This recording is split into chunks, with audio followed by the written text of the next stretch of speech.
Alright, there we go. I think there's a bit of a delay going on here. Now, you see Solsky do an arm pumping. When you're moving forward and you tap LNR to aim your gun, it shifts you forward a pixel. You do that over and over for a movement speed increase, basically. It's not much, but every little bit helps. Yeah, so got pretty much everybody heading right into Link to the Path, because there's some easy checks here. Okay, let's see what we've got on the Lake Hylia Island.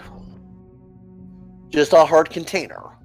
Oh, hey, we have Solsky going down to Old Brinstar to check those two items. Haven't seen that in a while. Yeah, you Ooh, usually Lynn's don't. house is the hook shot. Good early item. That's a really good early item to get. Hitaka went to Sanctuary. I didn't see what he got there.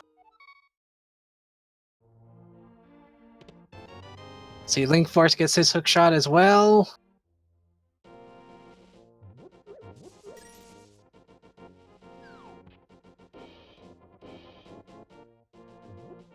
Ooh, charge beam at the blue Brinstar energy tank.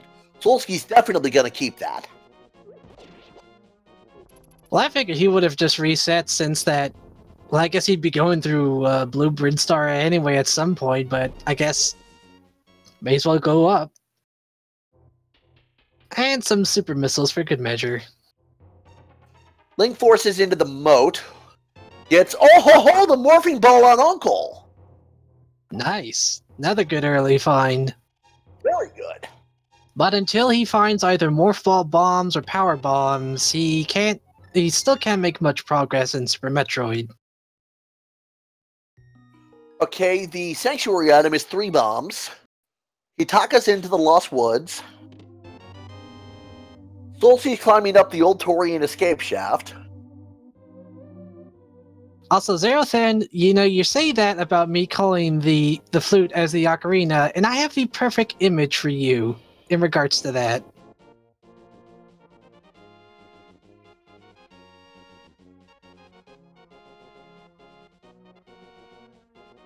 Let's see, NDS is going to head to Mini Moldorm Cave, Hitaka's at the Thief Hut. Solsky making his way back into Link to the Past. Or rather, going into their first time. Yeah, so yeah, Hitaka checking... Ooh, Red Boomerang in Blind's basement. Missiles for Super Metroid. Quake! And a hard container. Now, there's one more item in the back, while NDS is using the hook shot to take out the mini Moldorms. And an energy tank in the back of Blind's basement. Let's see what's that. Ooh, sword for NDS. That's definitely a good find. And some power bombs. There's some power bombs. So once Link Force does that, he'll have a good amount of Super Metroid access. But still, going in there with just 5 power bombs is pretty dismal. Yeah. Not a lot of enemies early on have a chance to drop them because you're not meant to have them that early. Also, Hitaka found Lantern and Ice Rod down in the Kakariko well. Oh my. That might be hinting that Turtle Rock is a crystal dungeon, but who knows? Solsky got his hook shot.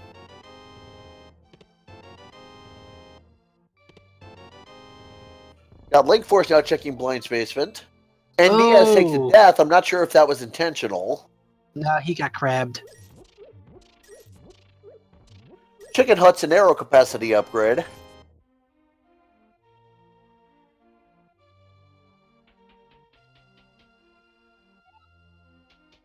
Those pesky crabs. They are a menace early game.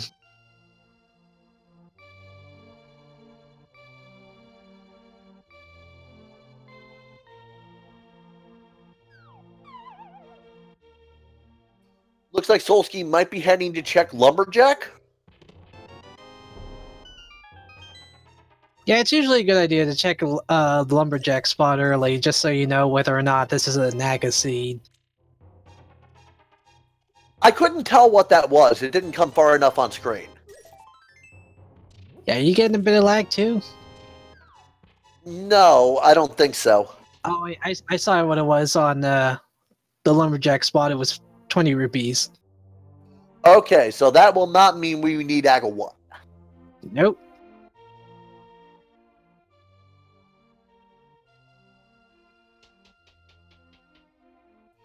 Looks like Diaz is going to head into Hyrule Castle and possibly do the dungeon. Hitaka's doing the race game. Nothing good at the library, just a little piece of love.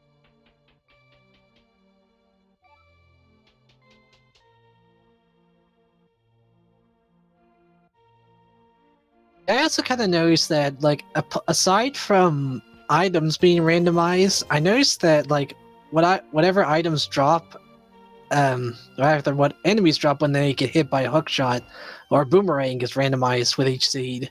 Because in this seed, they're dropping 20 rupees on each kill after they're paralyzed. And Diaz finds another sword upgrade in the dungeon. Ooh. Yeah, he got the Master Sword. Got Solsky into Blind Spacement, while Link Force is also working on clearing out Kakariko. He's checking the back of the tavern now, so see what that is. An empty bottle. Nice. And as someone, and as Zerothan has pointed out, it's a vanilla bottle. Well, it gives him access to Sick Kid, which he's doing now for another 20 rupees. Oh, Moon Pearl is in the dungeon as well. Looks like I'm wrong about my guess. Well, that doesn't mean we still might not find something important on that item guarded by Space Jump. It is always a possibility. Indeed it is.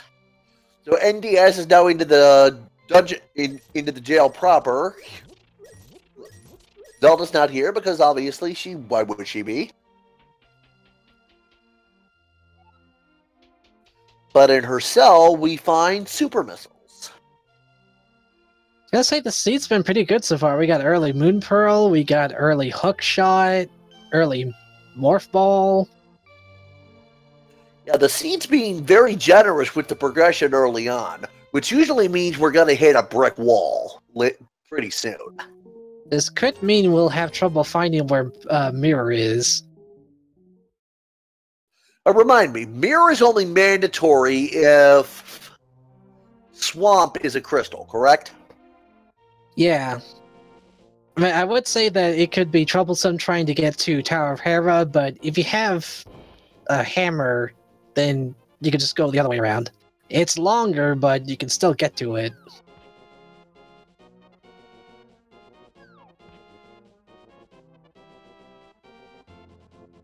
Link 40 is checking the race game before electing to do it, which pays off for him, so he doesn't waste the time. Meanwhile, Hataka kind of wasted bombs there, like killing the guard, and he could have just checked the chest and get a sword out of it. Yeah, and Diaz sees the 20 bucks on the lumberjack ledge. Solsky buys some bombs, as Hitaka is progressing through the dungeon as well. And Diaz is up into the Lost Woods, I think this is. Yeah, and we got Link Force checking the dam.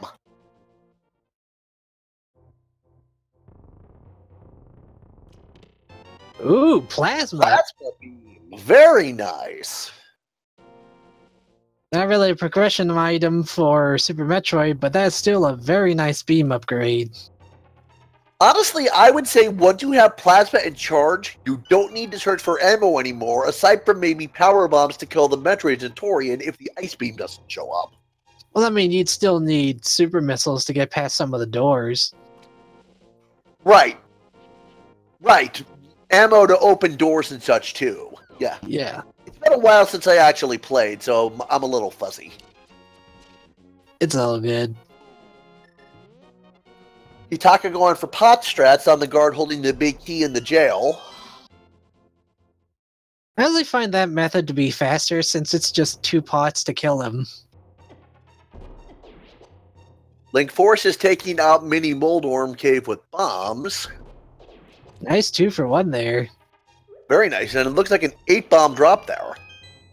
He's definitely going for it. Doesn't look like there was anything special at Sriracha's closet. Meanwhile, Hitaka taking a death warp back to the entrance of Hyrule Castle. I believe since he has Lantern, he's gonna go check to see what's at Crossroads. I thought it was called Dark Cross. Dark Cross, Crossroads, Tomato. I call it by what I've heard. I've never heard it called Crossroads before. Well, yeah, there are 4 chests back here. I don't. I didn't see whether the map and the compass have already shown up. So now, unless this is a key, he won't be able to get past Crossroads here. So he might find an item or the map, but let's see here. It's another sword. Okay, so we now know where 3 out of 4 are. Ice Rod Cave and Silver Arrows! Like, hey, you want to have difficulty with this seed? Not anymore. Still gotta find the bow, though. Yeah.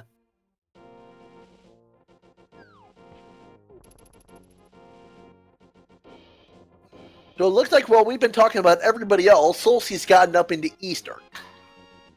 Not a bad play, to be honest. Though I don't... Oh, wait, here we go. Here's a map check. Eastern Palace and Desert Palace are both normal pendants, and Tower of Hera is a crystal. So we've got the green pendant and 6 crystals in Dark World. Meanwhile, we see Hitaka doing Hula Ham Room, which is where you go when the game doesn't know where to send you. So that's a free 225 rupees. He's about 50 away from Zora money. I say if he abuses the hook shot to kill enemies, he could probably just get more 20s off of them. I think he figured that out. Yep. And thanks to Link Force talking to Hatrula, we know that the green pendant is Ice Palace. So that means we have the other 6 dungeons in Dark World are the crystals. We just need to know now which ones are the 5-6 crystals. Yeah. Which ones are those in vanilla? I do not know. I believe the 5-6 crystals is Misery Mire and Ice Palace. I could be wrong on that. That sounds right, because Turtle Rock is the last dungeon you're expected to do, right? Yeah. Okay, correction. Misery Mire and Swamp Palace. Thank you, Miss Metroid.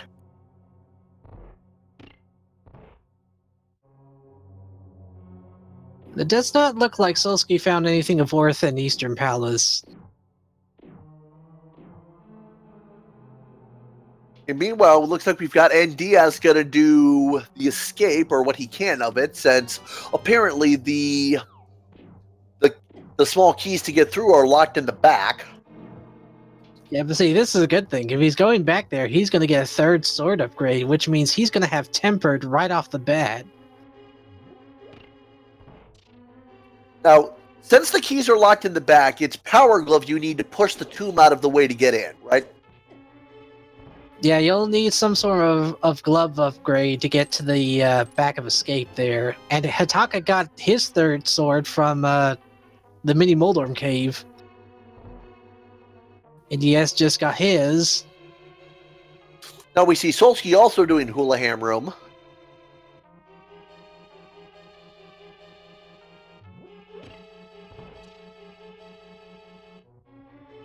It looks like everybody's checking out Ice Palace, and it's just not panning out. Although we have ND as hard resetting after a save and quit to go, so he'll spawn back at the ship in Super Metroid.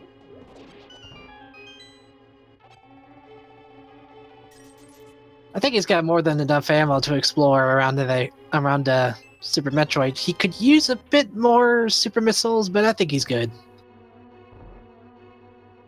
He's opted to go through Gauntlet with just the power suit and 1 energy tank. But whatever he finds up here is going to be out of logic, as I mentioned earlier, since this is the normal difficulty. Yeah. I do agree with this check, though. 10 power bombs is plenty to get through here. You just gotta be really careful, because, you know, Power Suit in this area is gonna have your health drain really quickly in that acid. See, yeah, look at he's that. already under half. Oh no! Oh no! Ooh. He's fine. He's almost. He made it. Well, made it to the halfway point at least. See if there's any progression here. This is just missiles, but see if he goes. Yeah, he's going further. Oh, but he died. Death. Now, honestly, knowing what's there, if I were him, I'd go through the Terminator room and then use the power bombs to backdoor check the other 2 items, see if they're worth it. Yeah. Given this is normal logic, though, I'm not going to expect that it may have anything of worth back there, but, well, I never know. You never know. Remember the insane progression chain in that seed I commentated 2 weeks ago? Yeah. Although I say that, I don't actually remember what the insane chain was. I don't remember it offhand. Just that it was insane.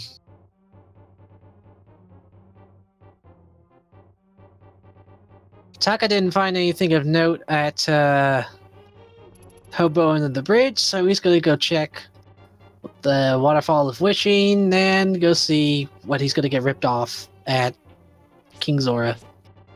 Okay, so if anyone's interested, I just looked it up. I had taken some notes. In that seed I'm talking about, the mirror was in Palace of Darkness to get to East Death Mountain and get the boots out of Paradox Cave. Boots to bonk into Meyer and get the hook shot, gets you Samaria out of Ice Palace, which gets you to Variasuit in Turtle Rock. And that Variasuit got you the Mushroom in Super Metroid Superheated rooms, which turned into the bow. Heather for Meyer was in the wreck ship attic, and Bombos for Turtle Rock was in Spiral Cave. Huh.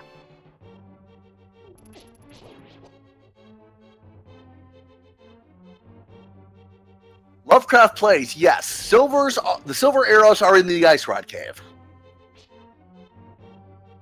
Just 3 bombs on the Zora ledge. Terminator Energy Tank is $20. And so we'll see what NDS does from here. Oh hey, he picked up a 3rd power bomb tank while I wasn't looking. If Ice Beam doesn't show up, he'll be set to do the Metroid Centurion without having to refill. Oh, Screw Attack and Bombos! Meanwhile, King Zora's got a life lesson. Not a big one, but still. Never pay him money. Okay, so if Turtle Rock or Misery Mire are Bombos, we might need to head through Gauntlet. So, ignore what I said earlier in that it may not be required. It still may not. We don't know what the medallion requirements are. Well, Hataka's gonna try to make his way up to Gauntlet. Let's see if he can get through there with only 1 energy tank. Got NDS setting up the mock ball in the early supers room. Very nicely done, and there's half magic under there. Now, how the mock ball works is you jump, aim down while still holding run, then as you land, do a roll your D-pad from down to forward. That way, so what it does is it keeps your running speed in ball form, which gives you just enough to clear the gates. And that's so-called early supers up here, because this item would normally be super missiles, and it makes Spore Spawn completely redundant. Yeah, see, normally when you go into, like, Morph Ball, it has a set speed to it, but since you can do that little trick, it tricks the game into thinking that you're moving at the same speed that Samus does while she's running. And DS did a little trick called Moonfall there. I'm not clear on exactly how it works, but it involves turning on the moonwalk, which lets you walk backwards while shooting, and then falling off a ledge in a specific manner. Do it right, and your vertical speed will be uncapped as you fall. Okay, Hitaka's halfway through Gauntlet. Oh, Hitaka made it all the way through Gauntlet. Very impressive. So Hitaka's going to have Screw Attack and Bombos. Nicely done. Solsky takes a death. I'm not sure where he was. And Diaz is working his way through the Edikun Hellway. Yeah, Solsky took an intended death since he was in the dungeon area of Hyrule Castle. Oh, it was a death warp. Okay. Yeah. Edikun item is vanilla missiles. And Diaz gets a very tight mock ball to avoid having to fall down. Torizo item is just an energy tank. Link Force doesn't have to fight it because the trigger for that door closing is whether or not you have the Morph Ball bombs. Which he does not have. And Diaz is heading east toward Big Pink as Hitaka's heading down into the Big Green Brinstar. Also, Miss Metroid corrects us in saying that Edikun's is power bombs, not missiles. Thank you, Miss Metroid. It's been a long time since I actually sat down and played Super Metroid, despite how much I love it. So I'm a little rusty.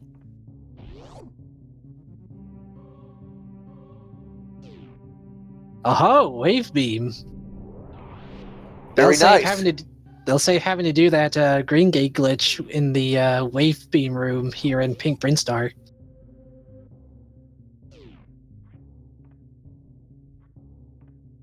An X-ray.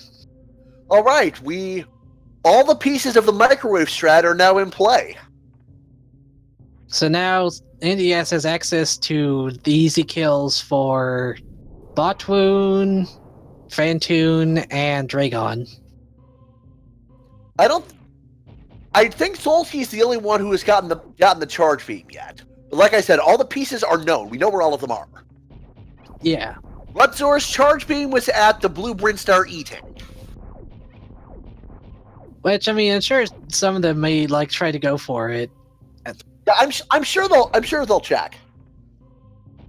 I don't know if NDS or Hitaka will try to go for a tricky wall jump to get into Blue Brinstar, but it's possible. And Diaz gets a positional super missile shot so that it destroys the super missile block that he just rolled past without going off screen. And this is how you check Spore Spawn's item in 100% item collection. You don't even see Spore Spawn in the 100% category. And there's some more power bombs. Yeah, nobody likes Spore Spawn anyway. We've got Solsky into Red Brinstar. He's checking alpha power bombs, the first ones you get in the vanilla item sequence. DS is doing a bit of farming here so he can get some more super missiles. The game is opted. The Link Force is now checking the Blue Brinstar, so he'll see charge beam here. So be interesting to see if he goes for it. Solsky's heading back out through Super Metroid's version of Hellway.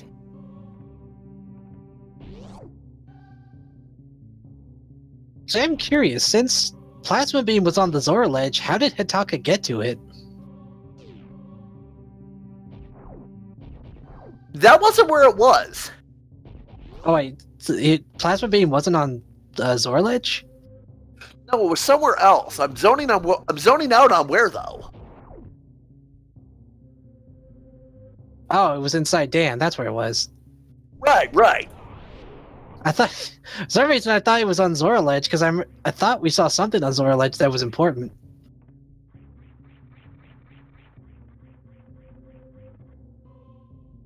Let's see. Thanks for keeping us honest, chat. Yeah. Oh, that's what it was. I don't know why I was thinking it was plasma. NDS found the shovel at the Green Hill Zone. Do you want to do a fetch quest? Oh, dang. NDS did get the wall jump there. That's pretty hard to pull off since the wall is kind of jagged there and jutted out. Have to do a very specific corner jump there. Oh, and NDS finds Magic Cape. So if he gets to Dark World, he can go check to see what's at Bumper Ledge. Oh no, he's heading back up to Criteria without checking the other item in Blue Brinstar. No, he's gonna go check to see what's at the old Mother Brain spot first. I'm pretty sure he's gonna go back down. He's got more than enough power bombs. It would make, if that's how he was going to do it, it would make more sense to check over there first and then do this on the way back out, because there's an easy transition back to Link to the Past. Oh, I guess you're right. I shall got a crowbar I can use to pry my foot out of my mouth. Hey, Maniacal's in chat. Hey, Maniacal. Hey, Maniacal.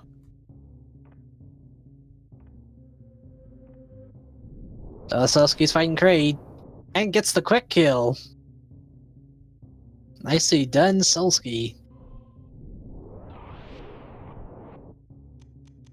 All that for missiles.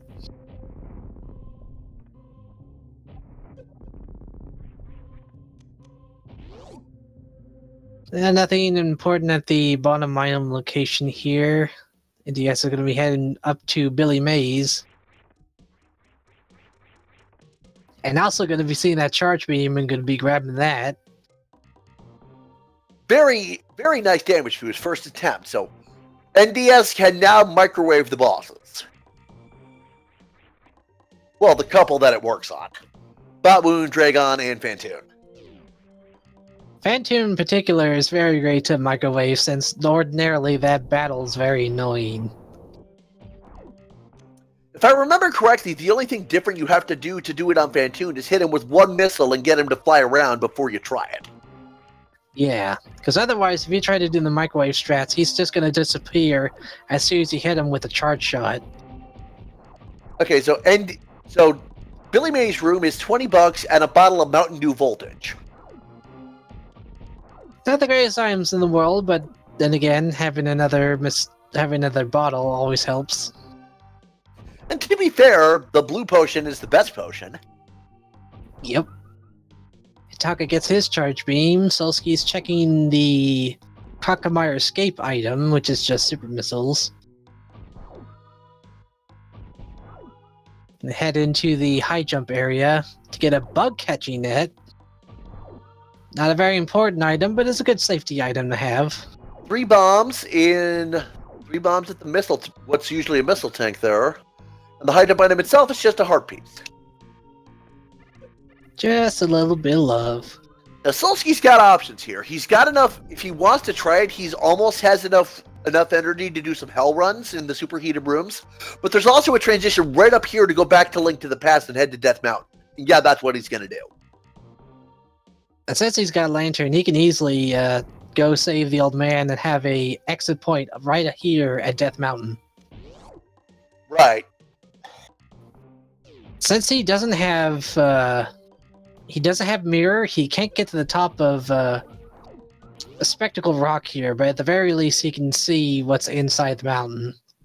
And at the top of spectacle rock is just a shield. And inside spectacle rock is a heart container. What can he... Is there anything he can do in Dark World if he takes that portal? You can see where all the crystals are. Okay, so now he's going to rescue Gary the old man. And can he get to East Death Mountain with just the hookshot, or do you need the hammer for that too? No, he can get over there with just hookshot. Okay, so there's more he can do here. Oh, look, and Diaz just got Speed Booster out of the Spacer room. Yeah, we missed that because since Solski has Speed Booster as well. Yeah, keeping track of 4 razors is not the easiest thing in the world. Taka's abusing the screw attack invincibility frames so he can go check to see what's at the top of this. No, I don't know the name of that. Shaft. Raid. Yeah, that. Missiles. So, Link Force heading over to, I believe this is called Mission Impossible. Yeah, so he'll get his X-ray scope here.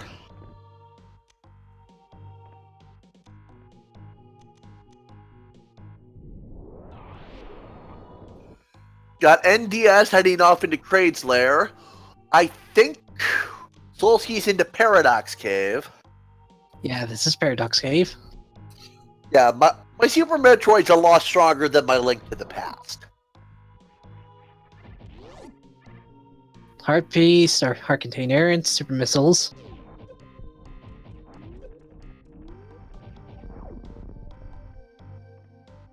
And the back here... Oh, we got Link Force checking the Wave Beam room.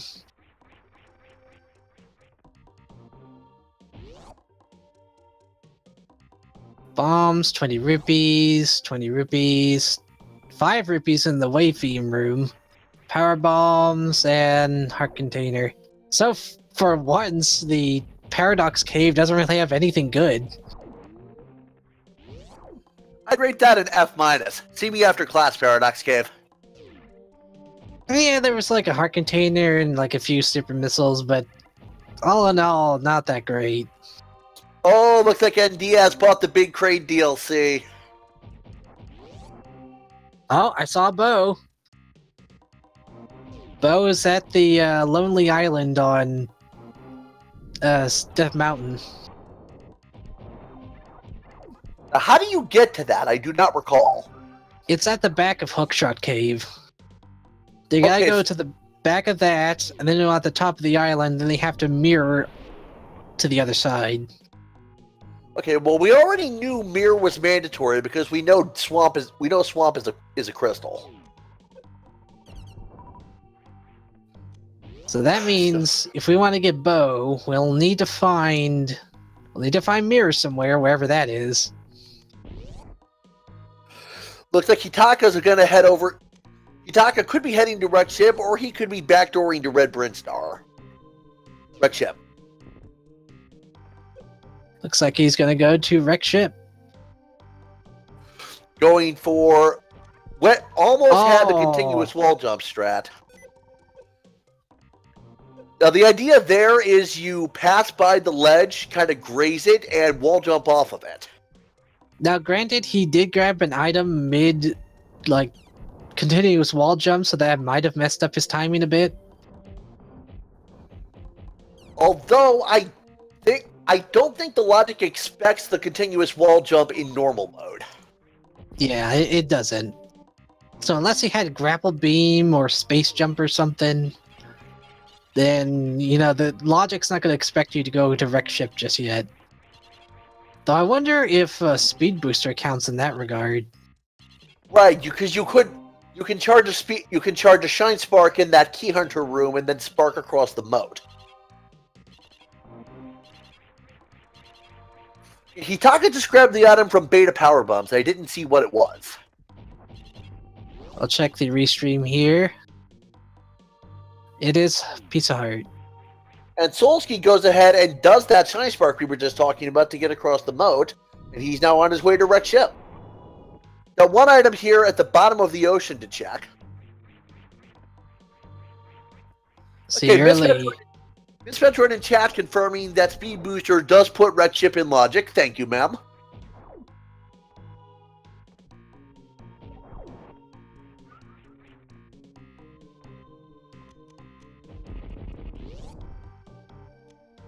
Link 4 setting up for the early Super Smock Ball.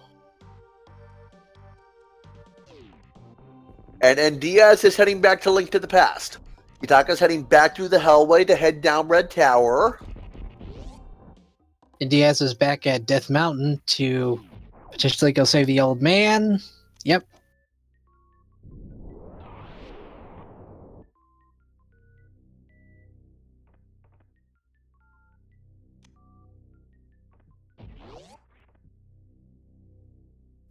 Seems like Solski's having trouble navigating across the ocean, although as I start saying that, he gets it. How about that crowbar? Yeah, some of the wall jumps there can be a bit tricky, but there's more than enough space to make them. Well, there's one item here that can be checked while the red ship is still turned off. We like to call this the useless spike room.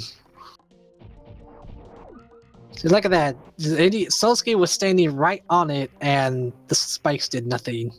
Because for some reason, I guess they need to be powered to actually do anything. Well, you know what they do. They kind of poke up and down, up and down. Maybe they're just blunt when they're not active. Perhaps. By the way, Solsky's making his way... Solsky should have a very comfortable Phantoon fight based on ammo and energy. This is a lot more than most runs have when they fight him. He doesn't even need to waste like many missiles. Just pop one missile into Phantoon, get him to go flying around, then microwave strats. He can't. Solsky never got the X-ray scope. He didn't check Mission Impossible. Oh, that's right. So Phantoon is unfortunately the definition of RNG. Right there you saw a medium eye open, fast eye close. He can move in a fast, medium, or slow pattern and close his eye quickly, medium, or slowly after he opens it. Here we go. Solsky going for the Doppler strat. That works by moving toward him as you fire your missiles so that they hit faster than his eye can close. You need to hit him at least every 8 or 9 frames because it takes him 10 frames to close his eye. Using these strats, you can beat him in like 2 to 3 cycles. The optimal is 2 cycles. I've seen people achieve it in real time. Yeah. He might have it here. Oh. Almost. I think one plasma beam shot will do it. Phantoon has 2,500 health, missiles to 100. He takes double damage from supers, but if you don't kill him with that super, he'll go into an enraged state and waste like 20 seconds. Supers normally do 300. Like I said, he takes double, so that's 600. You do not want to have Phantoon enrage while you're still just in the power suit, because otherwise those little phantom fire things, they hurt. Alright, Solsky takes care of business, and the wreck ship is now powered. I don't think there's anything he can't get here based on what he has. Yeah, because he's got speed booster. I don't think the item at the wreck ship energy tank is in logic because we don't have gravity suit. I'm not sure what other tricks there would be to put it in logic. Speed booster. How exactly would that work? Just run in from the other room and get a long jump? Well, yeah, you could store up a shine spark before you enter the door, and then just do a shine spark across. Is there enough room to charge a shine spark there? I've never seen that done. I'm not entirely sure if you need to do like a single tap or a double to get that set up. Hey, there's Heather. So now we know where all 3 medallions are. Okay, Pansnack, you were just talking about taps. Now, how the speed booster is unique. While you're holding the run button, you accelerate steadily, but the variable that checks if Samus has speed echoes only increments on a specific frame of the running animation. So the idea is you tap the run button around those frames to get the speed echoes at low speed. And holy crap, that was simple. Yeah, see, that's another method too. If you're building enough running speed, then even if the water slows you down like that, you'll have enough momentum to get a high enough jump to just wall jump off the upper part of the water that's not upper part of the wall that's not flooded. And Solsky did make a convenience save for this, so if this item is nothing, he can just reset. No harm, no foul. Yeah, especially since going through the spike room of death is very painful when you're just in the power suit. And it's just missiles, so yeah, he's going to take that reset. Yeah, no way you're going through that just for missiles. Especially now with the abundance of beams we've found in this scene. I mean, honestly, all we're missing at this point is Ice Beam. Technically, we're missing Spazer too, but considering what we have other than that, it's worthless. I mean, they could always play it risky and have the Murder Beam. Murder Beam is only faster in-game time. Otherwise, because I don't think the in-game timer counts lag frames.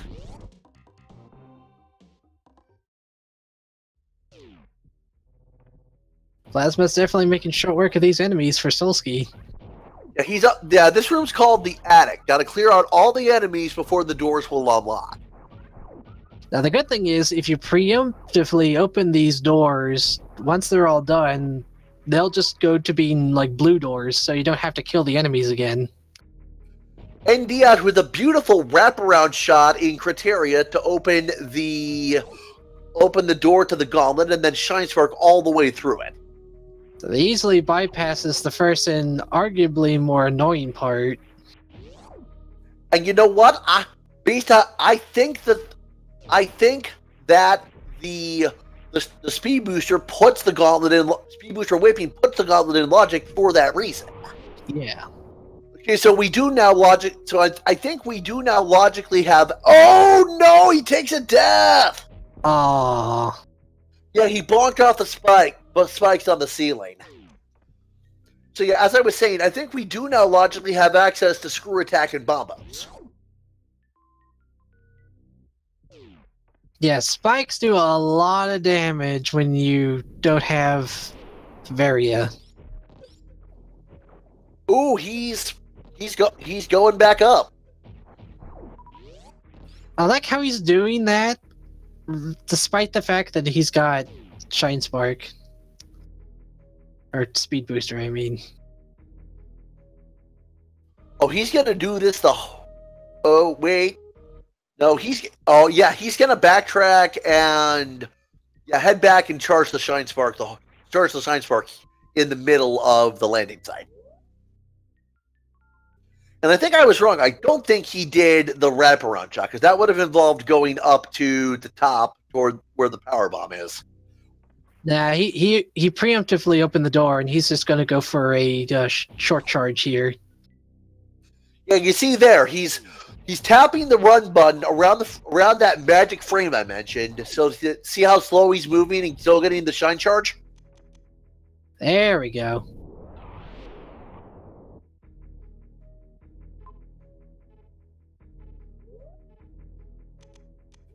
Solsky's heading toward the wrecked ship, the bowling chozo in the wrecked ship. So called because when he's holding you, it looks like he's taking it down the bowling alley. Now he's either going to have to Shine Spark or do damage boosting to get across. So the Criteria Power Bomb item is just a piece of heart. All right, and so game requires no input from Solsky at this point, so he's got about a 30-second break. I'll give him an opportunity to wipe his hands, maybe get a drink. Or if you're fast enough, go to the bathroom. 30-second bathroom break is not something I can manage, and I don't want to say anything about Solsky either.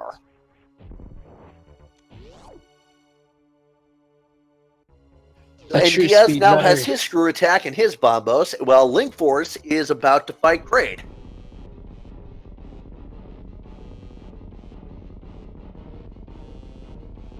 Solsky has to be careful. He's low on power bombs at this point. Yeah, but he's got more than enough to escape wreck ship at this point. Ooh, magic mushroom. And Link Force bought that big Kraid DLC too. Hang on, why are you going... Okay, Solsky must have checked the wreck ship reserve item because he's not shine sparking up to it. I didn't see him check it though. Yeah, I didn't see it either.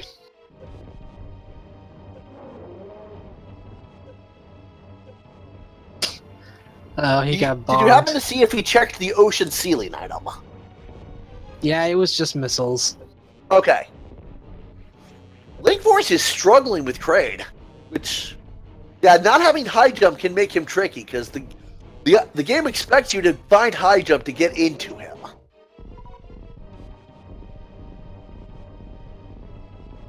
Lovecraft Plays says it might have been a heart. They think it was a heart piece that was in the top of the bowling alley.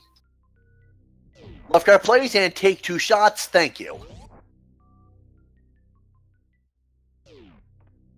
Solsky is saving at the ship to recharge. Absolutely agree with that.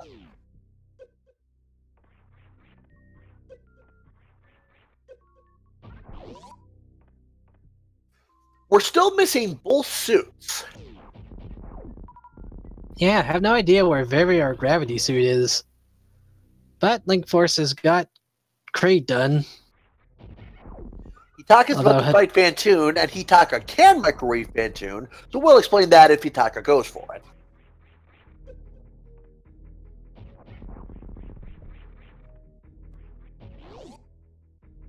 Solsky's heading through the gauntlet. The hard way.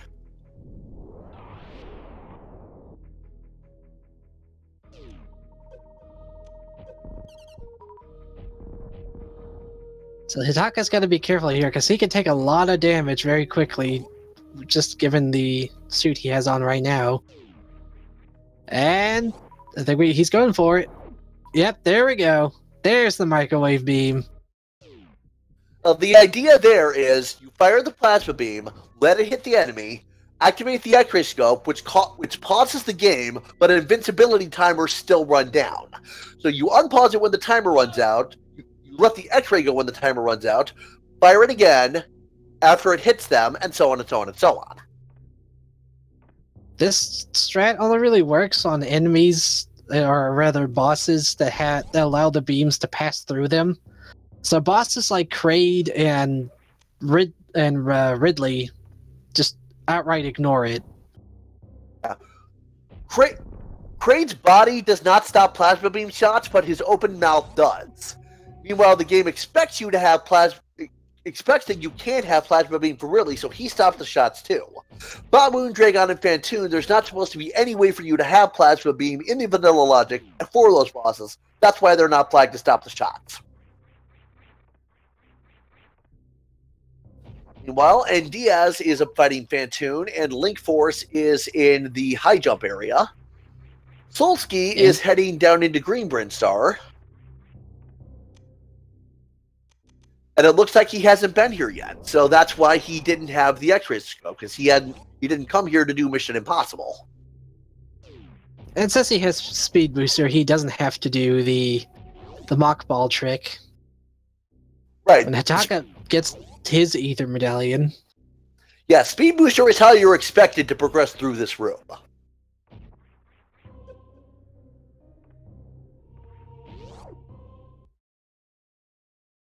Ah, NDS was a bit too slow there. He's got to be careful. He's only got 80 health left. Yeah, this is really dicey. He does have Screw Attack, though, so that'll protect him from some of the attacks. And if you're paying attention to RNG, like I mentioned earlier, that was a slow Phantoon move and a fast Phantoon eye close. That's the worst you can get. Oh, and ND has taken the down. Worst part is that he's gonna put him all the way back at his ship, since there's not really a save point before you fight Phantoon. Oh dear, I'm not even sure if he saved after he did Gauntlet. I don't think I saw the Gauntlet mapped on his map. We'll find out.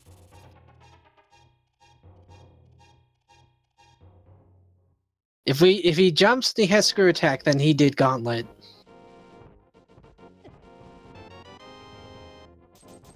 He's got it. He did save. Okay, that's a slight relief. So we got Link Force back onto Death Mountain. Hitaka's loading the convenience save at Rex ship. Solsky's checking the Etikun area. Oh, he's farming power bombs from the B-Toms, I believe those are. I believe so. Solsky charging up a Shine Spark to cross the moat.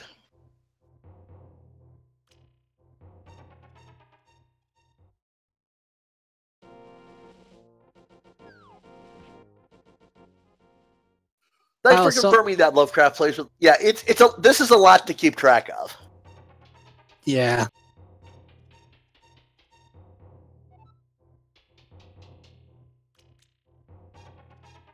Link Force is going to grab his heart container out of Spectacle Rock and set up for the bomb junk back across. Plus, he's going for that type mock ball out of the Etikun power bomb. Doesn't get it, but it's not a big time loss. Maybe 5 seconds. Oh, Link Force almost got the bomb jump. And it looks like he's just going to save and quit.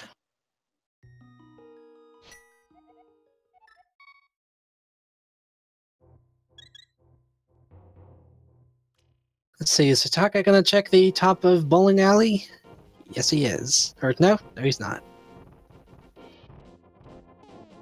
He's going to check the top of the ocean, though. And that's vanilla missiles. Yeah, so I was right before. It was missiles.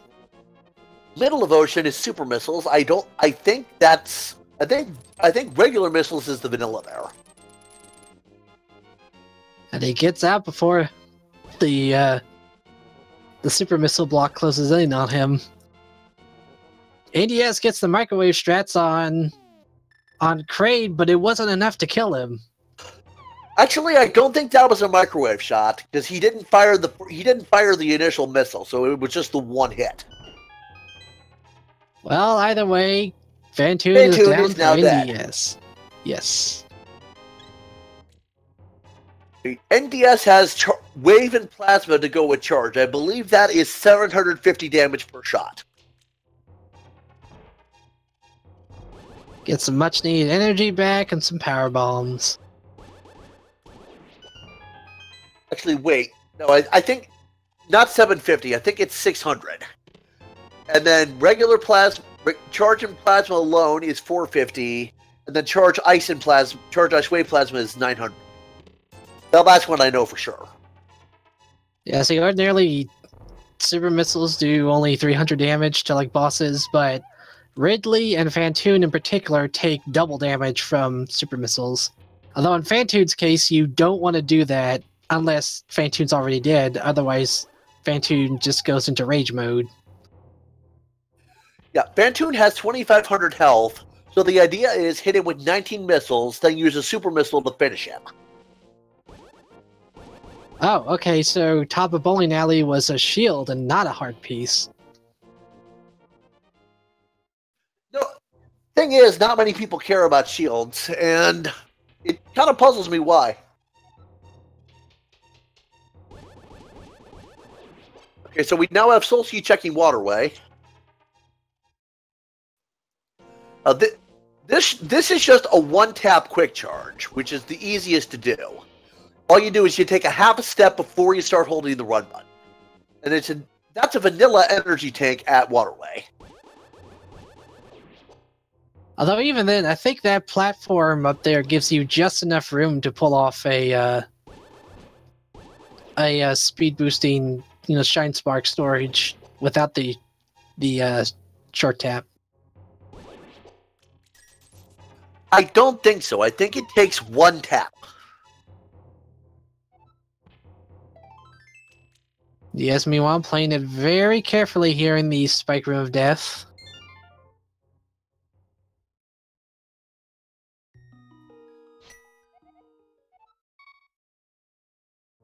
So while all these runners are still kind of running around trying to find some progression items, I do want to point out that next week is going to be a 1v1 tournament for the Super Metroid and Link to the Past Randomizer, and I'm going to plug it here.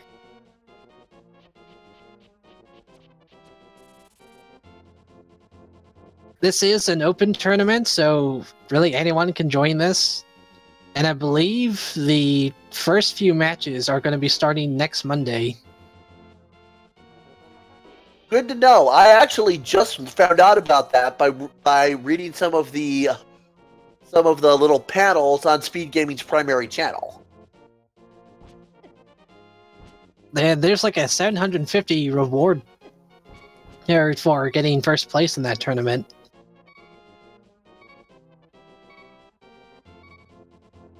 20 rupees on Desert Ledge, and I think Link Force is going to go check Agana Cave, but he's having to be very careful here with these pesky vultures. Well, as long as we're talking about plugging things, let's give a shout out to Total, the madman behind the code logic and the emulator logic that lets us do these randomizers.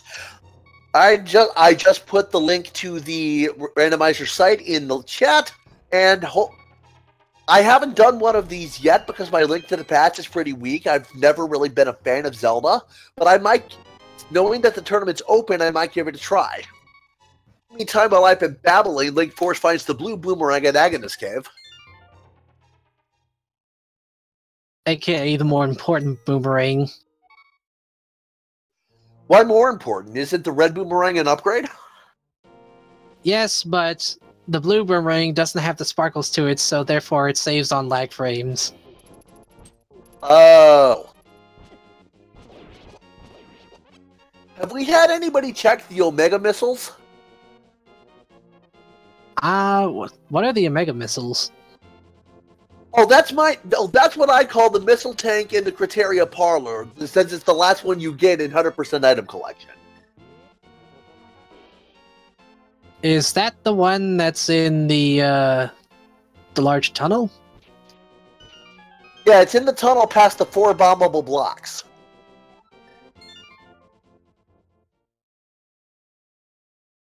I'm not sure. I think they may have already gotten it. At this point, though, I think, despite the fact that Lumberjack isn't required, this may be an Agassi, since we haven't found Hammer anywhere. Right, we might need to kill Aga for the Dark World access.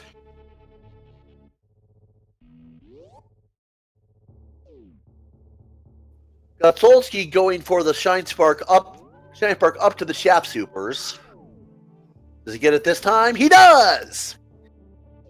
Yeah, see, that's the strat I like to use for getting up there, since you're basically invincible while you're speed boosting. You're also basically invincible while you're screw attacking.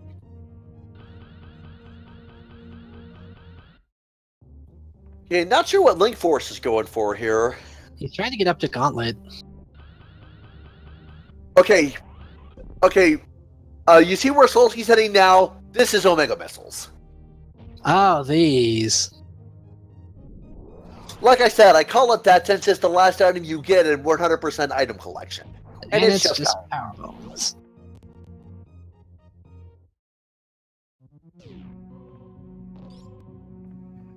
The question is, who's going to be the first of our... Oh, sorry. Yeah, sorry. NDS is checking at the bowling Jojo, getting his little break in. I was just going to ask, who do you think is going to be the first of our runners to even attempt doing a Aga 1? I'm going to... Just because, why not? I'm going to say NDS will be the first one to try it.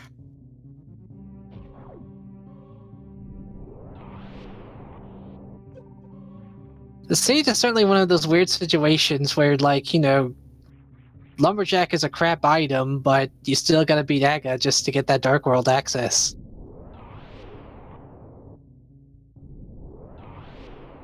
Now, there may be something good at Pyramid, but at the same time, they could just need to go beat Aga 1 just for that Dark World access. Because we haven't found gloves, we haven't found hammer. But Link Force has got to be careful here. He's almost... Oh, he makes it. Before he picked up that energy, he could have... Okay, and now again, he can Crystal Flash if he really wants to.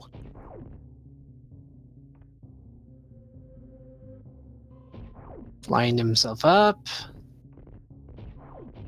And down he goes to get his Screw Attack and Bombos.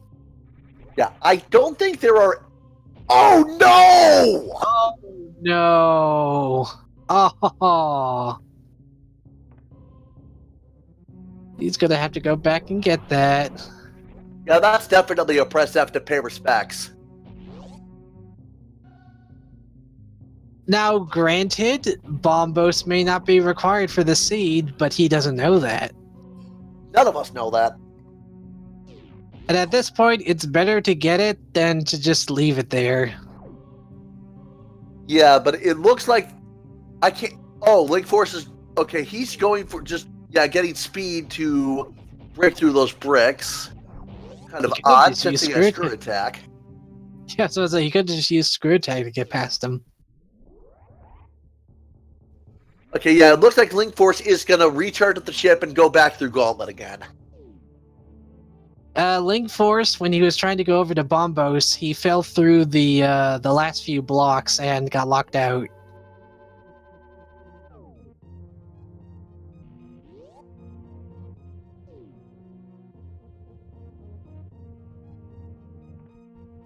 Okay, it looks like he... Okay, yeah. I'm not sure if going through here is in logic, what Hitaka's doing, but there's only two... Okay, none of that... The two screens there is not in logic? Yeah. The logic expects you to have Very Suit for you to be in here. Okay, so any heat... Oh, well, there's Gravity Suit at the Mountain Missiles. So everything Hitaka's doing right now, he's doing it out of logic.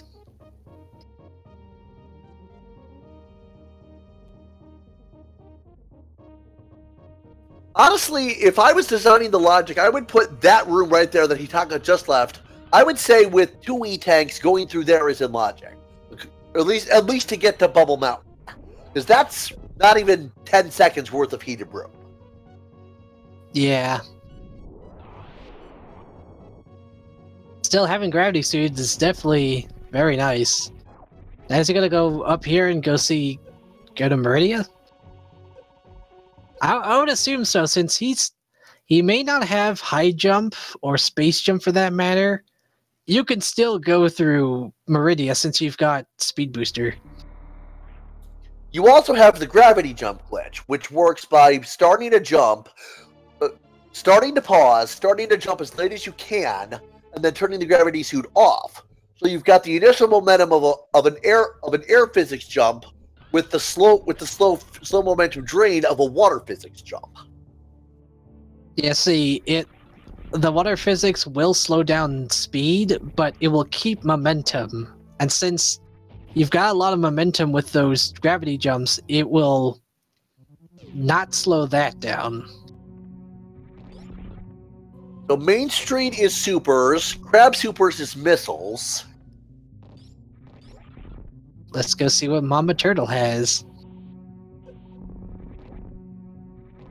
Got NDS checking the waterway.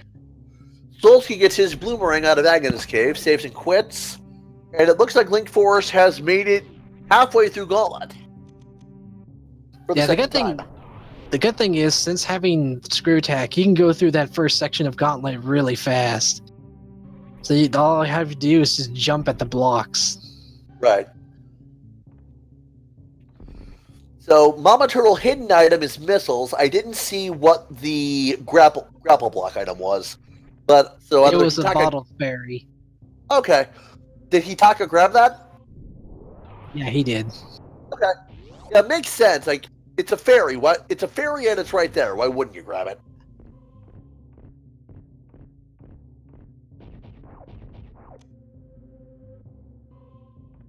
A nice shine spark from Ataka to get to the upper part here. Ordinarily, you'd either need Space Jump or Grapple Beam to get up to this area. And how about that? Solsky's going for the Yaga 1 play. This would be quick for him since he's got Tempered and a lot of these enemies are just going to go down in one shot. Right. Normally, you would get the 3 pendants, get the Master Sword, and then come do this, correct? Yeah. That's the vanilla Link to the Past play there. Now, funny enough, if you have Magic Cape and not Master Sword, you can use Magic Cape to get through the door. Now, I'm not sure if this is done with the crossover randomizer, but there's a little game the Speed Gaming Collective plays called Guess How Many Blue Balls Aghanim Will Shoot. I got lucky on one of my Aga fights, and he didn't fire a single one. It was all the energy shots.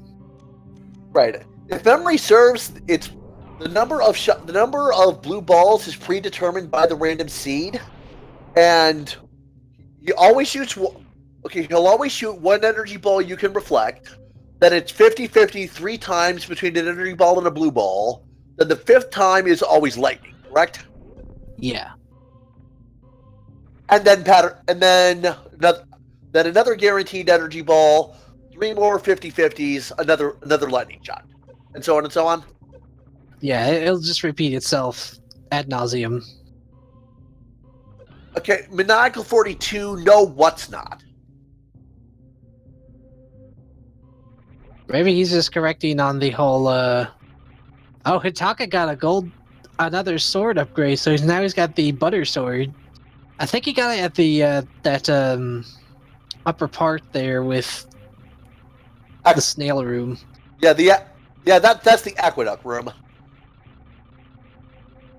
Delicious, creamy, golden butter. And Hitaka's going to go for the microwave on Bot Wound. Easy enough to do. Ain't good to do on Bot Wound since ordinarily this is a rather annoying fight.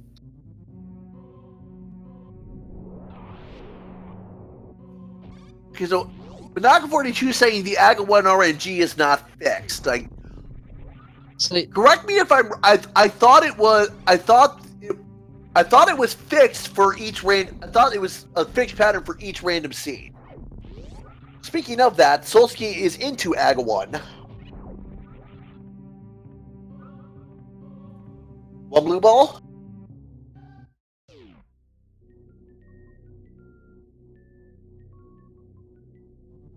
But no, it's not. So you just their patterns are randomized.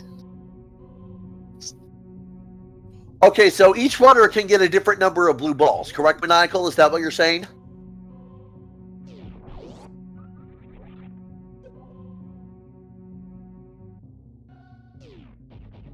Okay, Inumo saying it works like that in the standard Link to the Past randomizer, not the combo randomizer. My mistake. Thank you. There's also 2 blue balls, 3.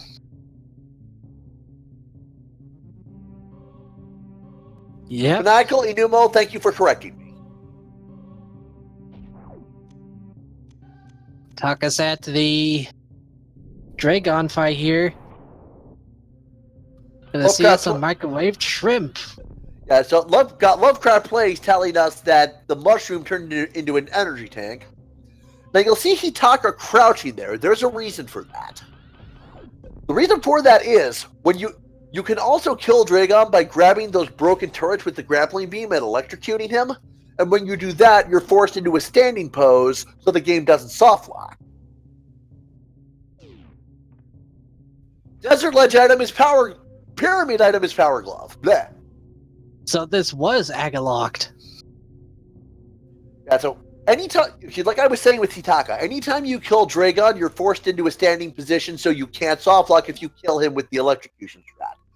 Hitaka crouched there so that he would know, so that he knew when the game forced him to stand, Dragon was dead and he could stop firing the X-ray scope. Interesting that Hitaka's not checking the Dragon item. Since he didn't have the he didn't have high jump or space jump to get out of that room, I would either have to do a short charge shine spark out of the room, or what he did there, which was the super gravity jump. That NDS checking the hobo, that's just super missiles. I think we might have seen that already. Slowski checked the back of escape for map, key, and energy tank, so only one useful item in the back there. Now, looks like Solski's heading back to the castle to use the Dark World warp point.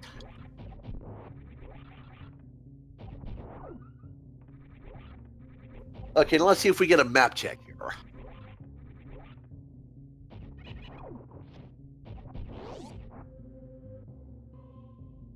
If he did, I didn't see it. It lagged on me. Yeah, it lagged. It's lagging on the restream too.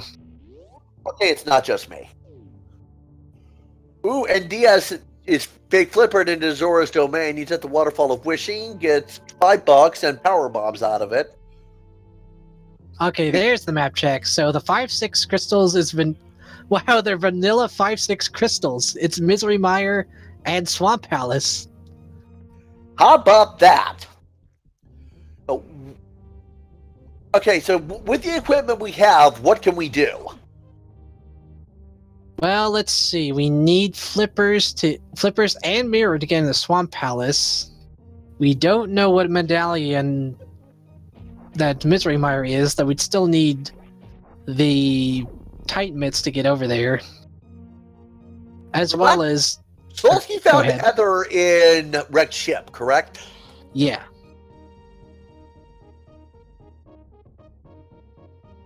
And I believe, actually, I'm not sure.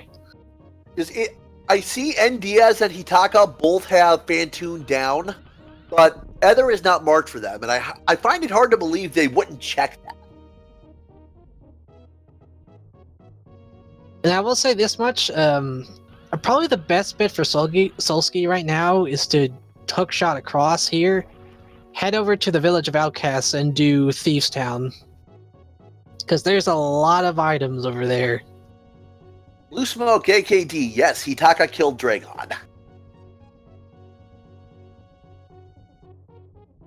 Speaking of which, Hitaka's gonna go check out the Plasma Beam room. Hitaka's gotta be careful. This room is hard to escape without high jump or... Okay, it's nothing. And yeah, he's just gonna reset. Yeah, it's almost impossible to escape that room without high jump or speed boosts. Okay, without high jump, space jump, and a few other things. Although you might be able to, you might have enough room at the very bottom to charge a Shine Spark. I don't remember. Never had to try. Solsky checked the top of Bumper Cave and saw it was just super missiles. He's gonna head up here to Skull Woods first to collect a few items. Even though he doesn't have Fire Rod, it's usually good to head to Skull Woods first anyway, just to get a lot of these items out of the way, since you don't really need Fire Rod to get to any of these. Right, you just need Fire Rod, you just needed to get to oh, hey, there's Various Suit! So Various Suit is in Skull Woods.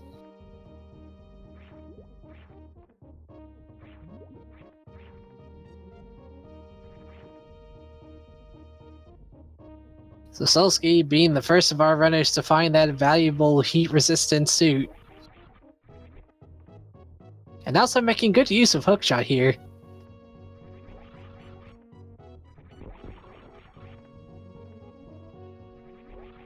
It looks like Link Force is heading over to Wrecked Ship. He's just getting there for the first time.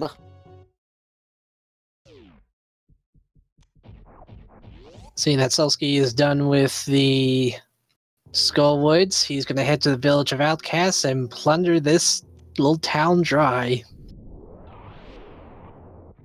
Based on what we've seen here, Solsky, we have no mode for Super Metroid.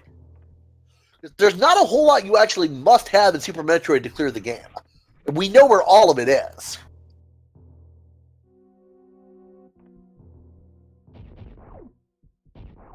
Well, that skeleton room was being a bit weird. You tried to get the quick execution there, but kind of missed the mark there. Bombable Hut has Titan Mitts. Oh ho ho! So he can do the Smithy sequence. So Hitaka's heading down Frog Speedway again, back to Bubble Mountain. Hitaka's got 6 energy tanks. That's enough to get a lot of checks done out of here. Although, as noted, for Hitaka, they're not in logic. Hitaka does not have Various Suit. Yeah.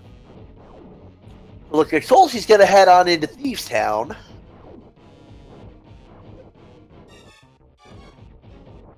He's a bit low on health here, but I think he'll be fine. Got Terror in chat saying that Ice Palace and Mire are the normal 5-6 crystals. Yeah, we pointed that earlier, that they're just the vanilla crystals. So Ice Palace is Green Pendant. Yeah.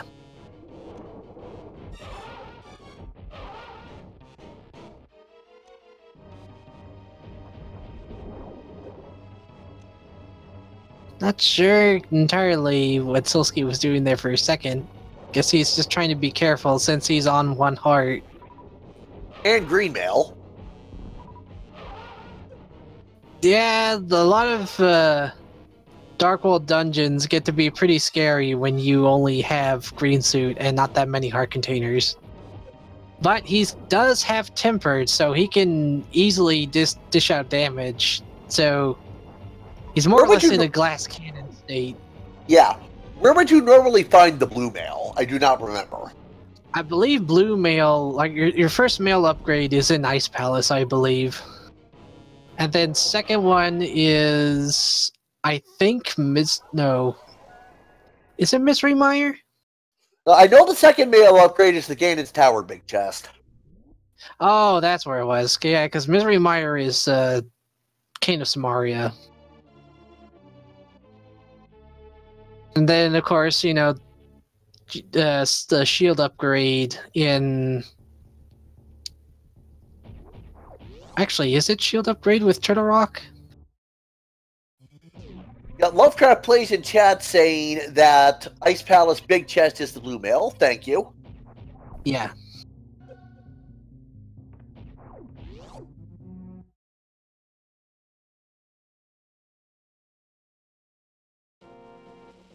It looks like Link Force took a death at Fantoon and is abandoning that line of inquiry for a while.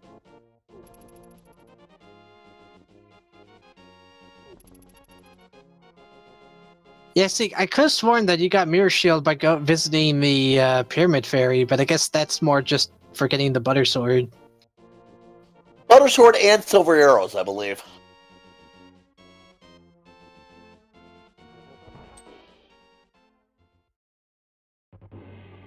I don't think Kataka's going to be getting out of this. Oh, Hitaka had plenty of ammo to Crystal Flash if he wanted to. There, and Diaz finds his Silver Arrows. Again, as mentioned, that's the Ice Rod Cave. Okay, so let me think. Okay, so we got Link Force now heading in to do the Castle Tower. What do we need for which dungeon at this point? We need flippers. We need flippers to get into to Swamp Palace, as well as Mirror. We need Fire Rod for Skullwoods, as well as Ice Palace. But then again, we do have Bombos for Ice Palace, so we can complete Ice Palace that way. I know we need Hammer to be able to do Palace of Darkness. And also a bow. Right.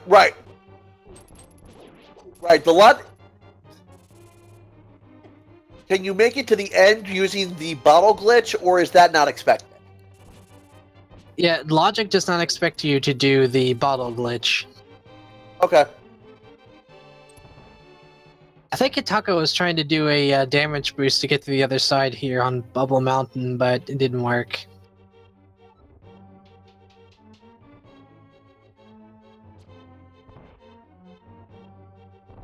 Given that Sulsky's only got 4 hearts and he can easily get one shot by Blind here, he's going to opt to put the cape to use here. And Blind gives us an awful pun. Rental agencies offer quarters for dollars. Boo. And Sulsky takes out Blind pretty easily, and Blind will give us the compass. With Sulsky being the first of our runners to get his first crystal. That's Zoltek. Yes, I think Hitaka is trying to get to the top left door. There are 3 items past it.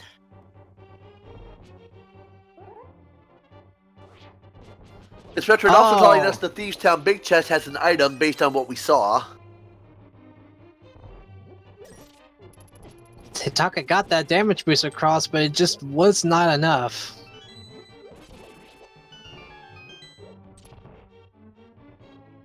So he's gonna just opt to just take some damage, go underneath here, and head to the cathedral. And it's money. Meanwhile, and Diaz is held running to check the Ice Beam item, which is just a couple 3 bombs. Oh! Solsky did the digging minigame and got a piece of heart. Link Force is just struggling with the blue guard here at the castle tower. So the question is, can he do this on 1 heart? Gonna be rough. Then again, it's not like Aghanim's a hard fight.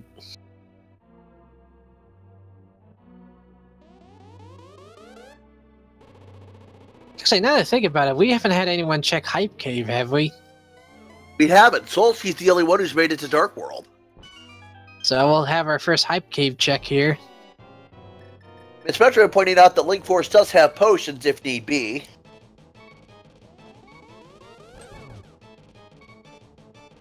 Well, it's not going to matter much, because I think just about any of Aghanim's attacks here does a heart of damage.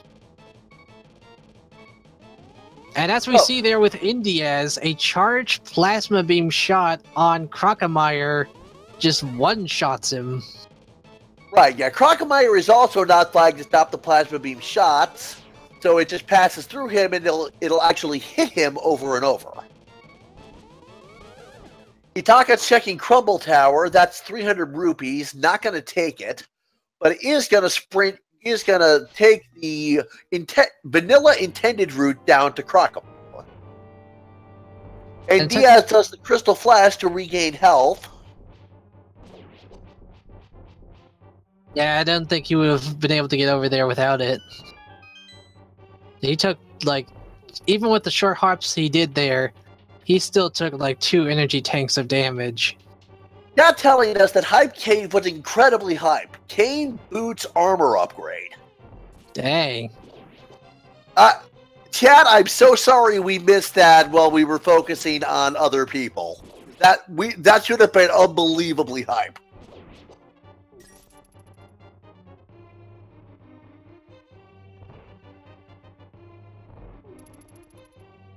Ooh, and Hataka just barely making past that acid lake in Crocomire's room. Uh-oh. Silsky accidentally selected another file there. Whoops. But it's all good. He got out of it.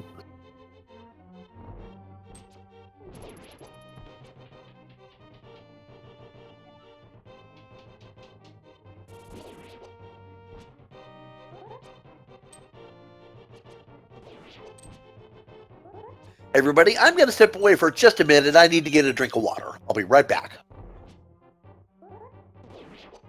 Silsky, having the Titan's Mitts, is going to check the dark side of Eastern Mountain here.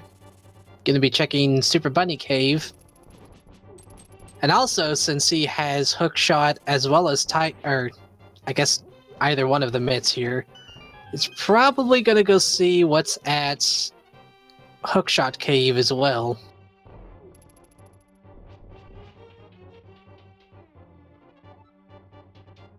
What do we have in Super Bunny Cave?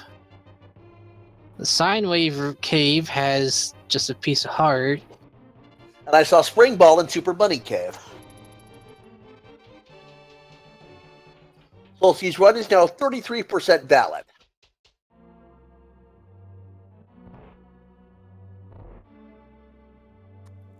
Solsky is now into Hookshot Cave. I believe you said going through here was how you get to the floating island, which is where we saw Bo, correct? Yeah, but since Solsky doesn't have the have mirror, he can't get to it. Since the bow is on the light side version of that lonely island. Oh, that hover Wag Spreads. Can he do it again? Let's find out. Oh.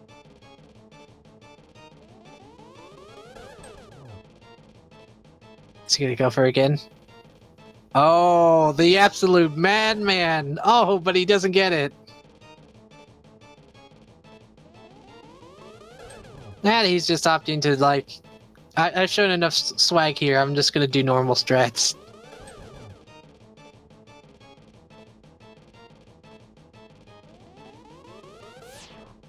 Bryce is not gonna go see what's at Turtle Rock.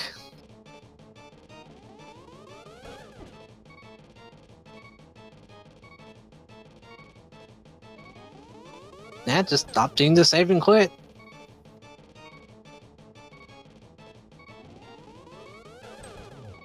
Now, we haven't found flippers anywhere, so at the moment, Ice Palace is still out of logic, despite the fact that we can complete it if we want to. Yeah, Solsti's going back to Super Metroid to chase that Various suit. I absolutely agree with that call. Link Force has just beaten Aghanim and is going to be getting his Power Gloves.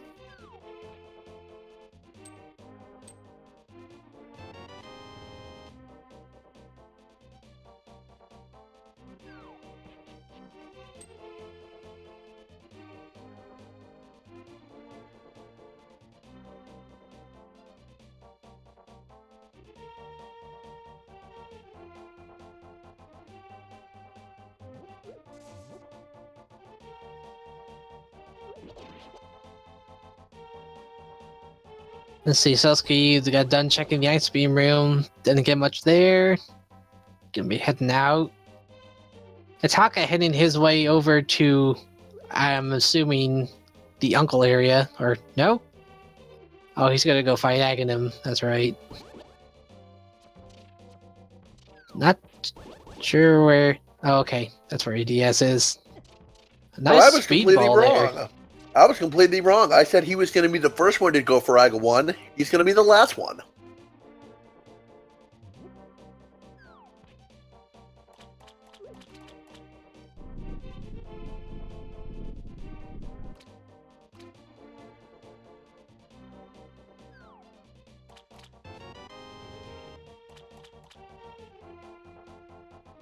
Now, funny enough, the first shot with Crocomire doesn't really initiate the whole him constantly moving backwards from the charged plasma beam shot, but the second one does. And given that he's got Suit on, it is going to reduce the amount of damage he'll take from that asset considerably, but it's still a lot.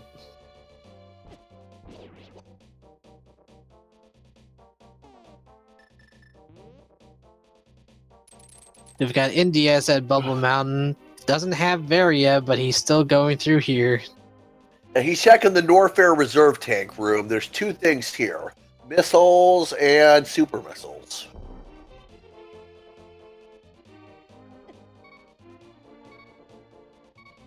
Don't really need to focus too much on increasing ammo capacity since we've got charged plasma at the moment. Or rather, charged wave plasma. Oh, Sosuke almost got the Shine Spark there, but was a little too high up. There we go, he gets it.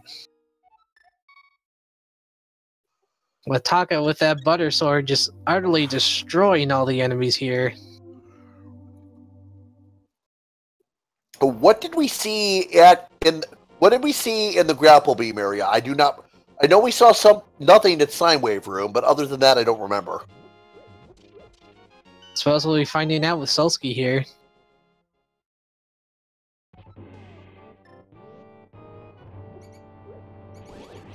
A buck. The single rupee.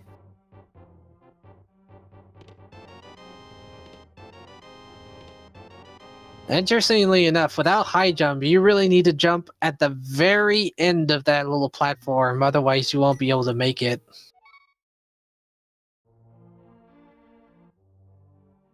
If I recall correctly, having sprinting speed without high jump actually lowers your jump height.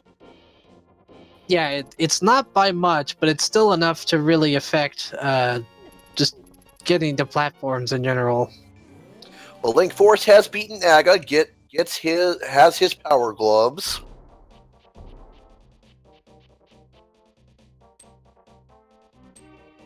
Question is he mostly just going to be checking to see what Catfish is and then try to head to Pod, or is he just going to go check Catfish and head his way over to Village of Outcasts? Well, we know Village of Outcasts. We know Skull. We know Skull Woods is a required double dip since there's Varia in there, and we still need Fire Rod. Yeah.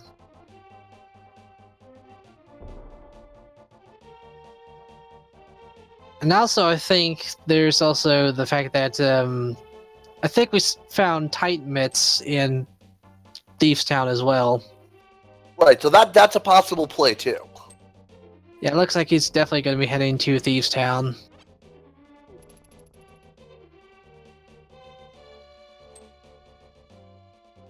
Remember, Hitaka, don't smack the wizard.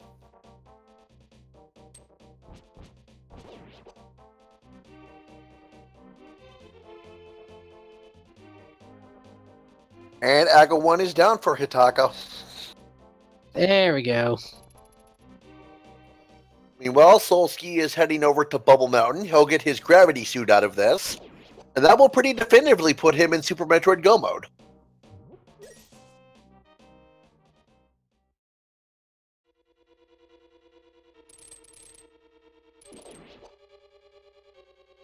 You know what? I think once he gets the gravity suit here, he might opt just to go to Lower Norfair first.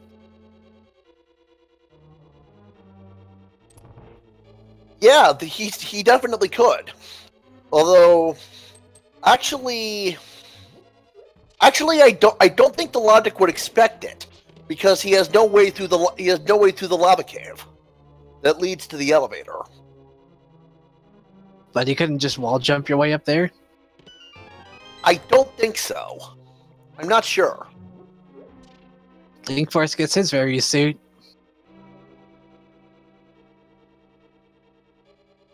As we see here, Slowski was turning off his speed booster just so it doesn't affect his jump height.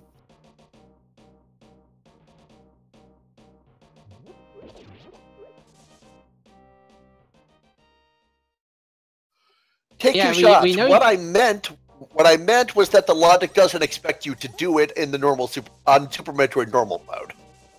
Yeah.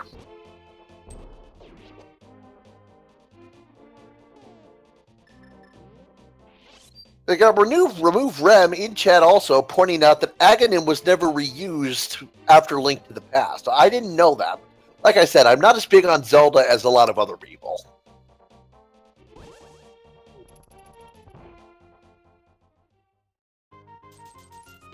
I mean, I think technically, while he didn't show up in any other game, I know one mini-boss in one of the Oracle games mimicked his attack pattern. Interesting. More specifically, the mini-boss in one of the Oracle games mimicked Aga 2, but he didn't look like Aga. He was like, kind of just a spooky ghost. Gotcha. While we were talking, Hitaka got his Varia suit. Link Force just got his Titan's Mitt. Right, Titan's Mitt was the bombable hut.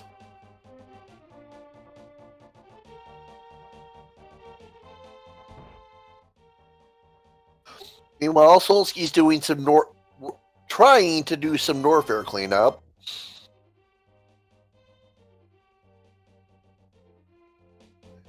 Solski's back. Right, and Diaz is heading to Meridia on the way to the watering hole.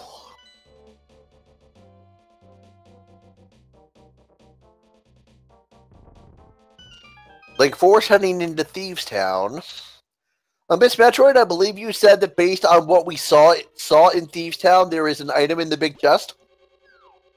Ah, Solski does the spring ball jump to get up to the Norfair Reserve area. Watering hole is nothing, just power bombs and missiles.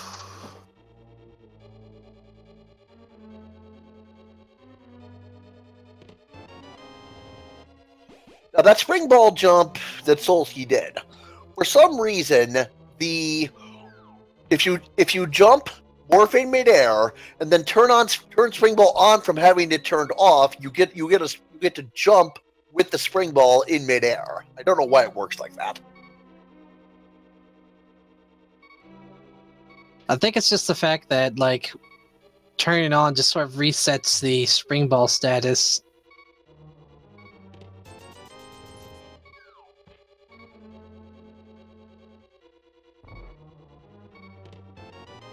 Given Solski's route, I think he is going to head into Lower Norfair.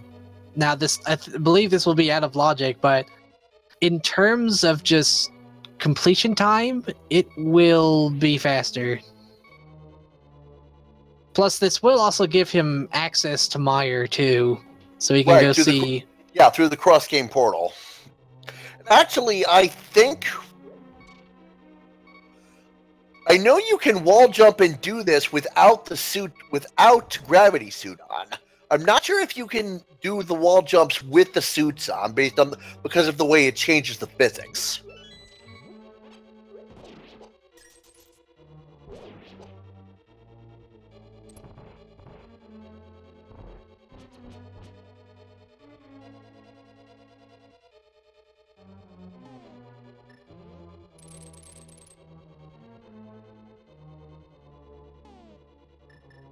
Oh, he is going for the super jump here. And, oh, almost got it. Was very close. Fortunately, with Varia and gravity, turning off the gravity for the gravity glitch doesn't take too much energy. So he's got enough energy to comfortably try this for quite a while.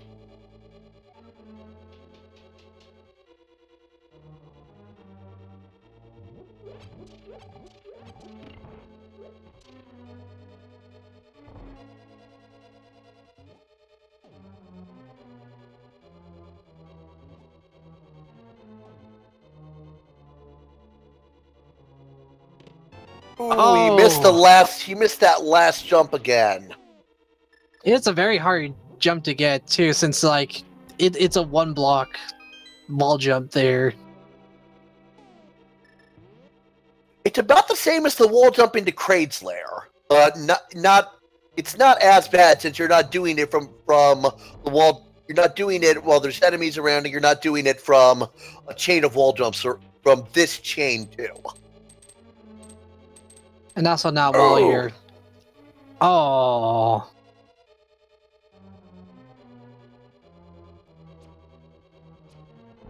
So we've got Hitaka and Link Force both into Thieves Town at this point. And Diaz is looking like he's about to go check the sand pits. There we go!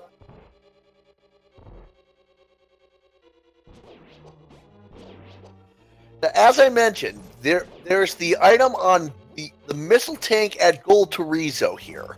That cannot be checked because we can check it if we go to fight Gold Torizo, but we can't get it until we figure out where Space Jump is. So if that's progression, then we're going to have to figure out what's happened to Space Jump. Where's that Space Gem?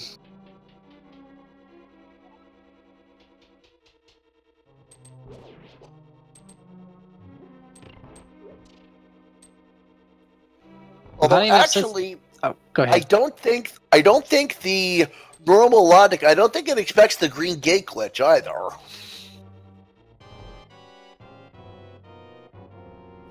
Miss Metroid saying that N. Diaz possibly had an internet trouble because he's not in the IRC either. Just gotta love when the internet cuts off for you in the middle of a race like this. Yeah, it's frustrating. Okay, Solski's resetting. I don't know if he's just giving up on the glitch or if he ran out of super missiles. He ran out of super missiles.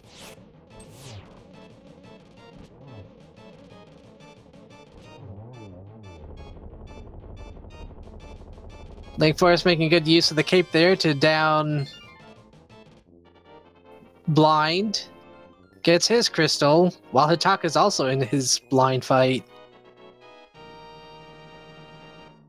Hitaka's also going to make use of the cape. Honestly, given how much of a bullet hell that fight is, it's definitely not a bad strategy.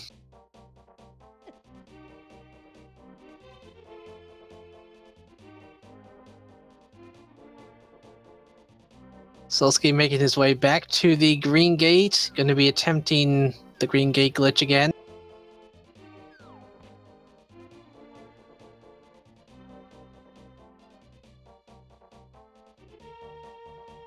and is unsuccessful again.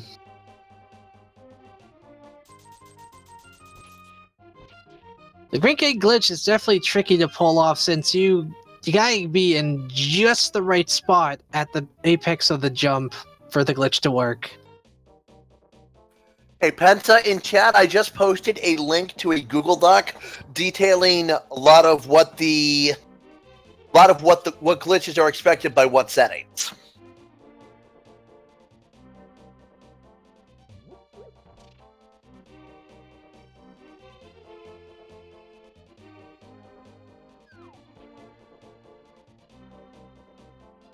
So Link Force has rescued the frog. I think he's heading for the dig spot. Now he already went to the Diggy mini game and he's gonna go save the frog. But oh, I get what he's doing now. Since he doesn't have mirror, he's opting to just go through the little Solsky finally gets the Green Gate glitch and fires a couple of rage shots into it. Even though he's low on super missiles here, he won't need them to fight Gold Torizo. He's got charged plasma, and that's all you need. Gets a well-timed energy tank for a refill. Now, if you set up your positioning with Gold Torizo correctly, you can kind of get him stuck against the wall. And also be at just the right spot where you can do damage to him, but he can't damage you. Exactly like Solsty's got it set up now.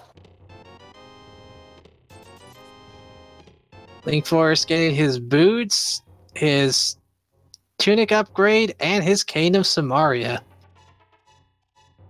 While Solsky utterly destroys Golden Torizo. So we got a reserve tank, and what's that? The space jump location. It's a hard piece. Wah wah wah. So I guess that spot isn't required. Not remotely. Solsty's gonna head over to the Mire area through the cross-game portal. Oh, he's got two things. He's got the two items in the Mire shed he can check. Mire itself is ether, and actually, I think he has all the tools he needs to finish Mire at this point. Yeah, because he has a fire source, that being Lantern, and he's got boots. He also has Samaria for that one spot where you have to have it. The shed is nothing. Why is Hitaka going in here? There was just 20 rupees. I don't think Hitaka checked it.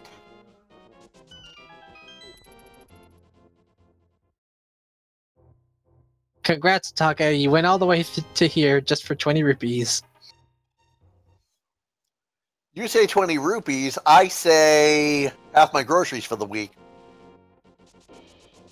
Interestingly, not only is this a vanilla crystal for Misery Mire, but I think that's a vanilla medallion requirement too.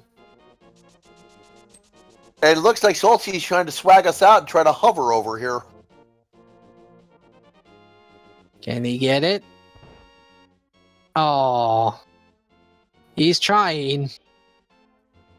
And he just bonks over. His first is like, I'm gonna give this 2 attempts before I give up on it. The Smiths get us 20 bucks. Not that great.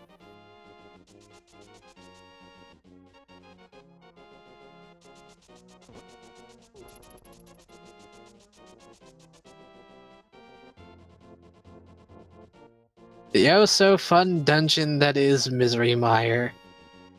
Yeah, I'm not sure if Solsky is in Logic or not right now. Like I said, I don't know if how he got into Lower Norfair was in Logic.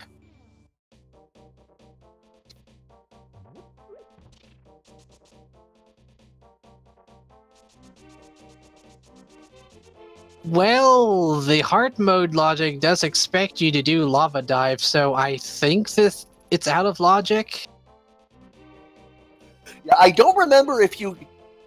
I'm just not sure if you can make it. If you can do the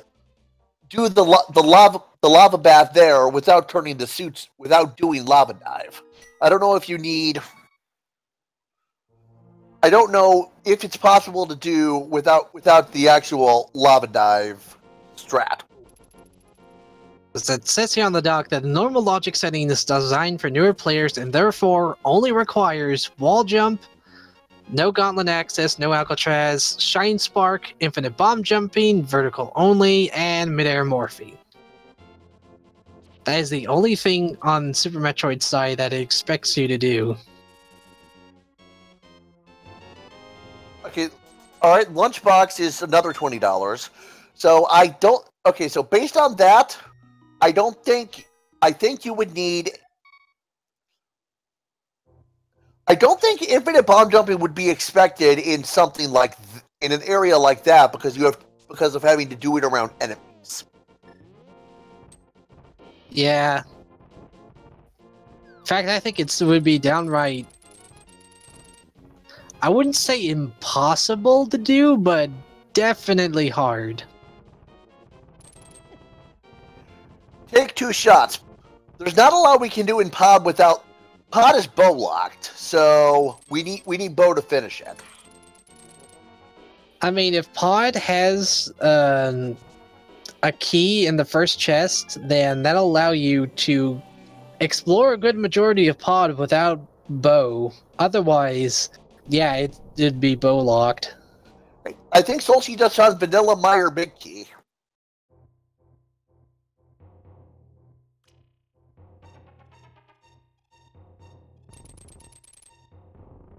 Yeah, was it in that, like, you had to fall through the floor and it'll bring you to that treasure chest? Yes. Yeah, that's Vanilla Big Key. So Meyer's showing to be pretty vanilla. Yeah, I actually saw Meyer Vanilla Big Key there in a Key Sanity race one time.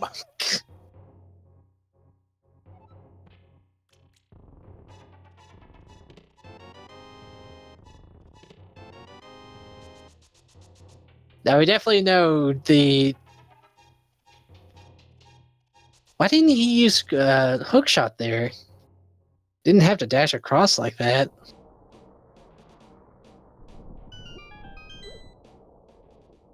Keys, keys, and more keys. Keys everywhere, but not a lock to click.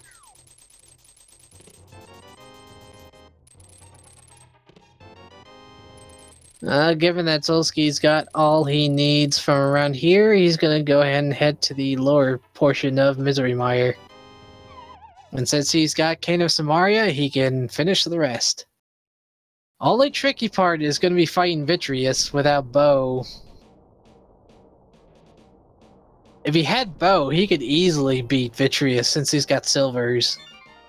And we can now thank Link Forest for checking on Turtle Rock, and that is also Ether, which he doesn't have because he didn't get through Wrecked Ship. That means Bombos and Quake were not required for the seed. At least, well, we don't know if Bombos was going to be required for going through Ice Palace. It's possible if Ice Palace is if there's something on Cold Stare or locked behind Green Pendant that's progression. Oh hey, it looks like NDS is back. There we go. And he's in the Aga 1 tower. Yep. And meanwhile, Solski is now on to the Vitreous fight. Using Pegasus Bootstrap. The good old Cape Dash strat. Very clean little ball fight. And Just gonna smack him around. well done. I think out of a lot of the regular Link to the Past bosses, Vitreous has the most health, second only to Ganon. Right, because Vitreous can actually take 2 silver arrows. Oh hey, Hitaka's doing the bottle glitch for Pod.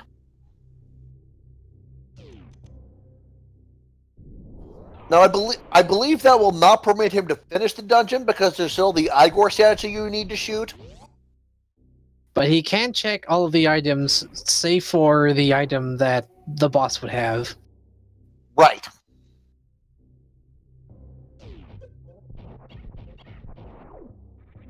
And Solsky is now back into Super Metroid.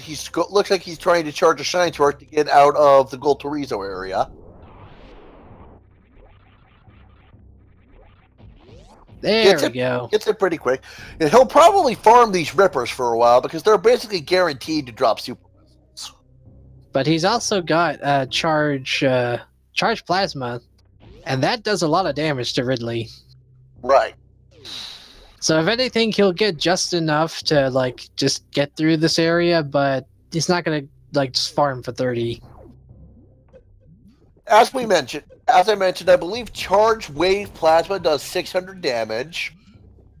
Ridley has 18,000 health, so I believe that's 30 shots.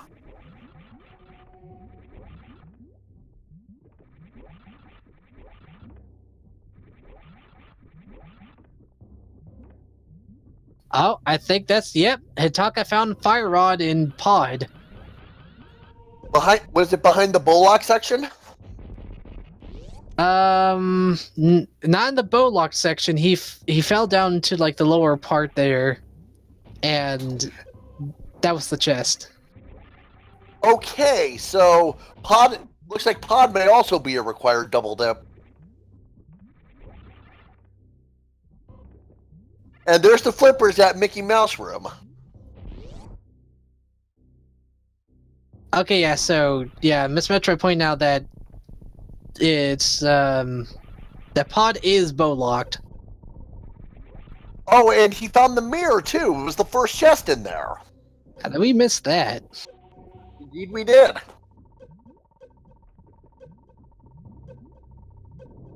As soon as we find flippers, we'll have full access to Swamp Palace. We did. They were Mickey Mouse Room. Solsky just got them. Oh, he did? Yeah. Yeah. Oh. So I guess all that needs to happen now is, I guess, Solsky just dips into Pod to go grab Mirror. Then he can head over to Swamp Palace, which actually, he could also just go over to the Hookshot Cave to go grab Bow so that he can full clear Pod. And maybe after that go to Swamp Palace? Yeah, anyway, Power Bombs of Shame are $20.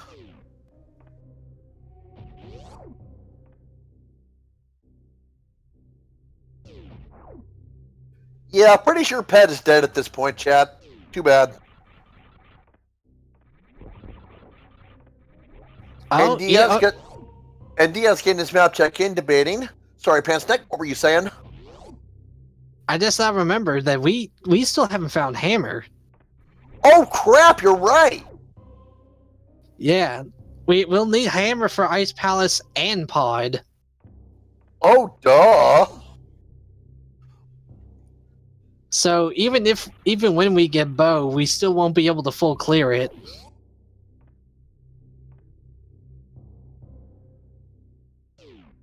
Yeah, we've got so much F here, it's practically G at this point.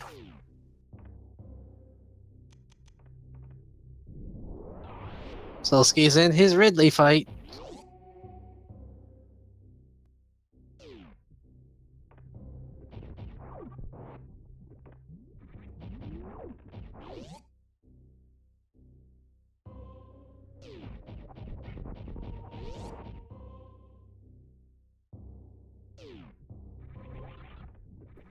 Looks like Link Force is heading over to check Crocomire.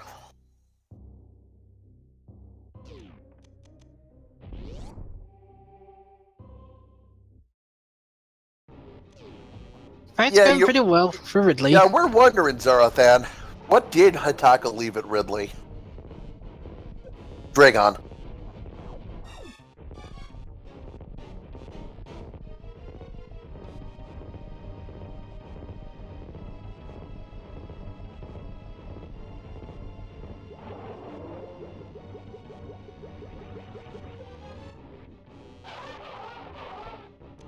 So we've got Hitaka using the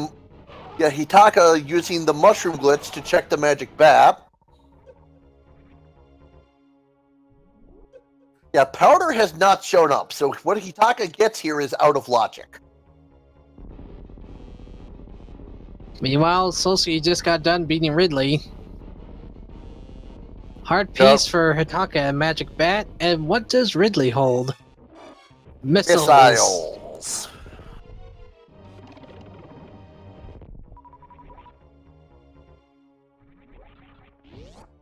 So at the very least, Solskjaer got the most annoying boss out of the way. At least when it comes to Super Metroid. Both in terms of difficulty and just freaking reaching him.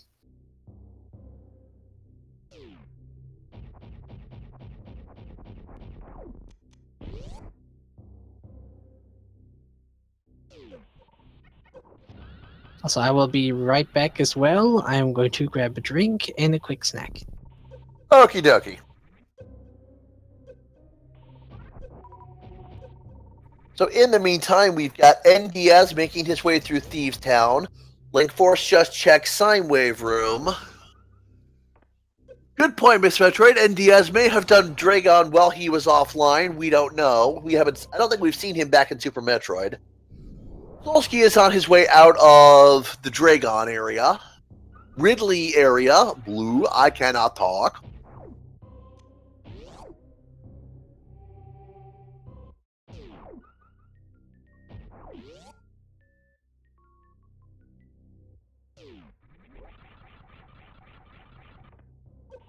Okay, we've got Solskjaer heading into the Firefleet E-Tank room. There's one item here. See what we got. Just a little piece of love. Interesting trivia about this room. Because of the way the graphic layers are arranged in rooms like this with Firefleet so that the Firefleet effect works, the X-ray scope does not function properly in these rooms.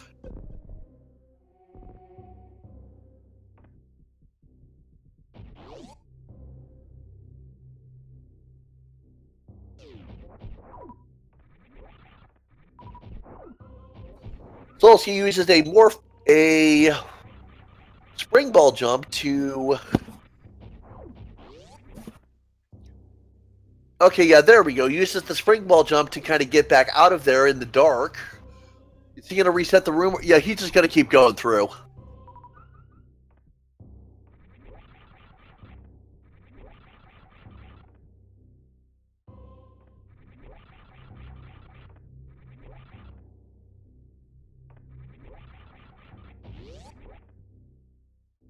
So he's going to get a quick check at the item over here. Usually power bombs. This time it's $20.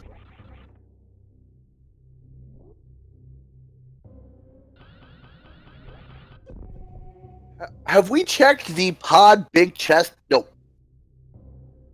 Have we checked the Thieves Town big chest yet? Oh, there's Spazer at Hoder Ruby Missiles. The meme beam.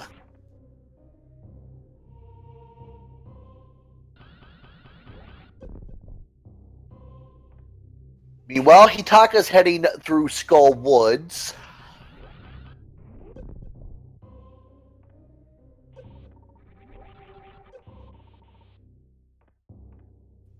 Solskjaer makes it through the Three Musketeers room and is out of Lower Norfair.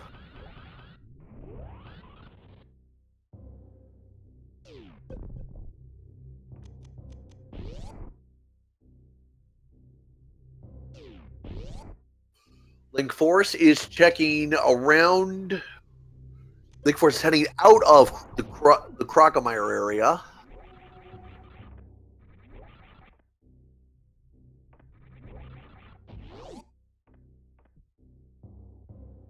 Diff Boy, no, it's a meme beam machine.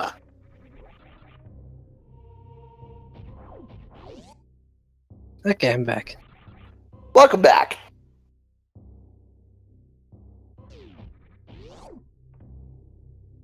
I missed anything of importance? Not a thing. Take two shots. I think we are close to having checked all of Super Metroid. If we're not there already. Actually, I think we have, because we've done Meridia full clear. Save for what might be a Shack Tool. We haven't seen Shack. I don't think Shack Tool has been checked, and I think NDS. I think NDS was doing the sand pits when he went offline, but we didn't see them. Ah.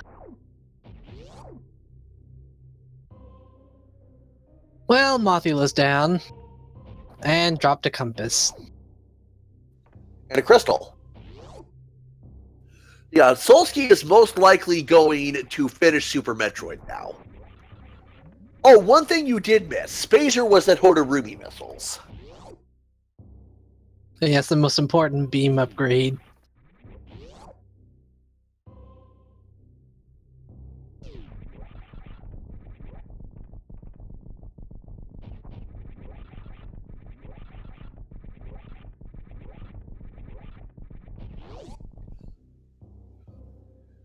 For those of you who may not play Super Metroid regularly, the way Solsky is struggling with this room is an illustration of just how important the high jump boots really are to maneuverability in this game.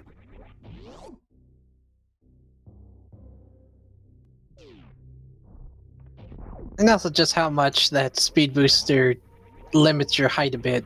Because we see, like, him barely just making it up there.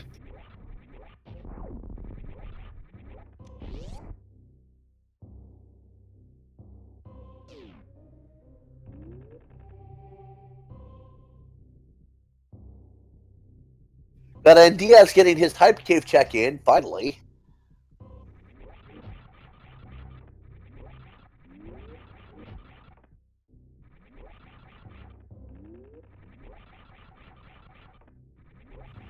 Looks like Solsky's going to get his fairy in a bottle. And he's going to head back out of Mama Turtle. Be interesting to see what he checks first. Oh, hang on. We were talking about Shack Tool. Shack Tool is out of logic at this point. We don't have Grapple Beam to break the brick, to check into the normal way. We don't have Space Jump to do that, which is also needed to do that. And we don't have Ice Beam to do Ice Clip, and that's not expected by logic anyway. Yeah.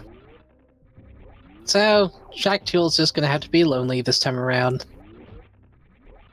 But Zarathan saying we just saw Space Jump, where I didn't see it. Oh, Graveyard Ledge. Thank you, Miss Metroid.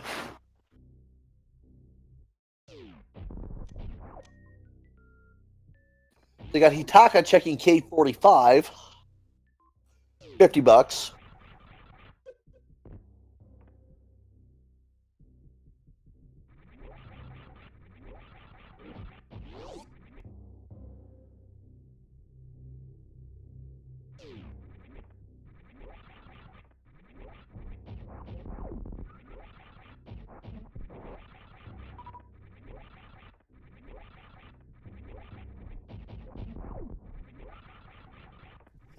Hitaka is now back into Super Metroid.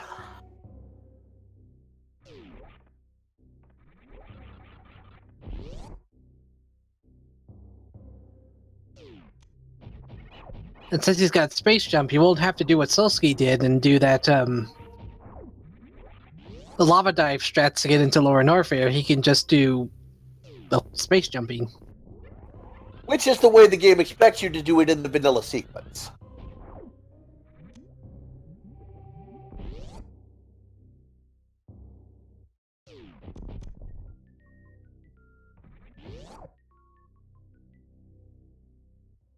Solsky gets his Butter Sword. Okay, so Miss Metroid, you said that the mirror was the first chest in Pod. What is required to get to that chest? Anything other than just Dark World access?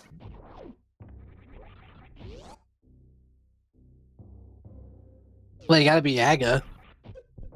Okay, beat Aga for the Dark World access. 110 rupees to pay the monkey. So that gets us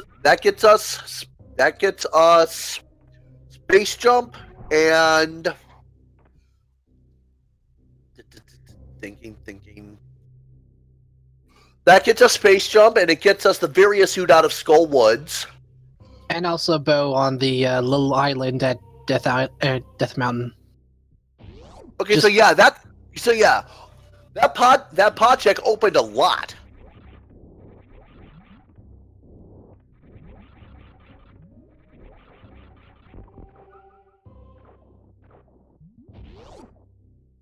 Hitaka having absolutely no trouble with the lava with the big lava dive because he didn't have to actually do lava dive.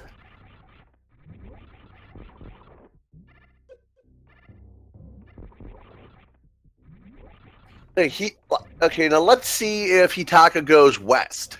Nope. Or maybe yes. Yep. Just barely gets the speed echoes. Now, like I was saying, I call this guy the Picky Chozo because if you don't have Space Jump, he won't drain the lava.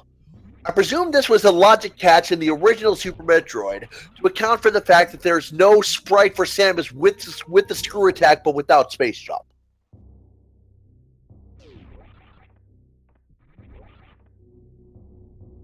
Right, you needed Varia from Skullwoods, you didn't need the mirror to get that. Right. Right, I just meant that Ago led to both of those, is what I was trying to say.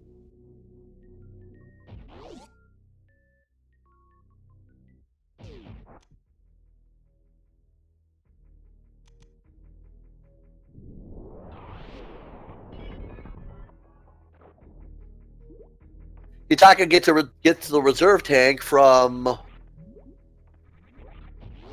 Goltorizo, and has got the safe spot set up. This just makes Goltorizo a joke.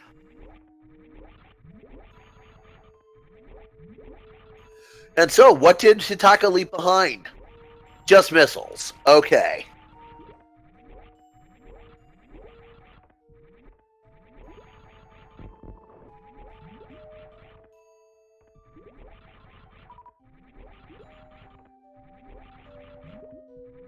Just trying to get a short charge here. There we go. Took a little bit, but good, very good.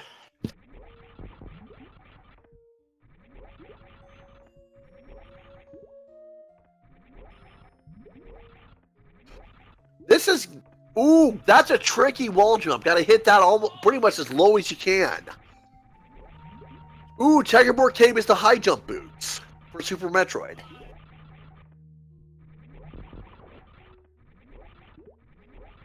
Yeah, we still need that hammer.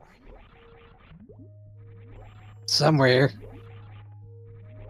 You know, I don't think anybody has checked the Thieves Town Big Chest, and Miss Metroid said that based on distribution, there is an item there. We'd still need hammer to get it to that big chest, though. Oh, duh. Like I said, my Zelda's kind of weak, but I don't care.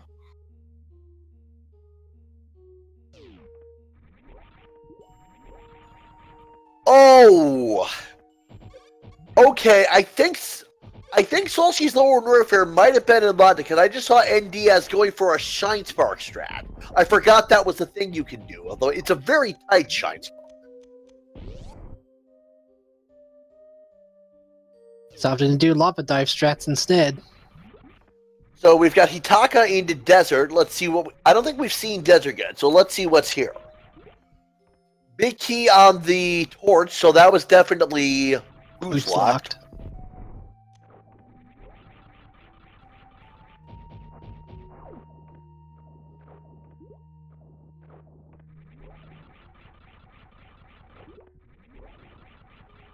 Alright, Solsky checking one of the sand pits. Let's see. This is the right one. Super missiles and a heart container. So yeah, Solsky's going to reset to check the other one because there's nothing there worth keeping. Missiles in Desert.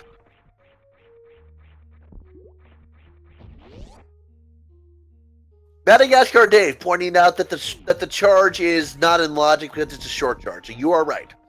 Bathgirl, yes, we have flippers. They were in the Mickey Mouse room in Super Metroid Lower Warfare. There's hammer.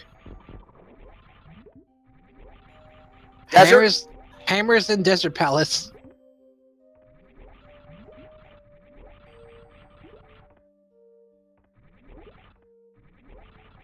Yeah, we know where. Yeah, we know where Bo is, Math Girl. It's on the Light World floating island. Okay, so we are in no mode at this point for both games.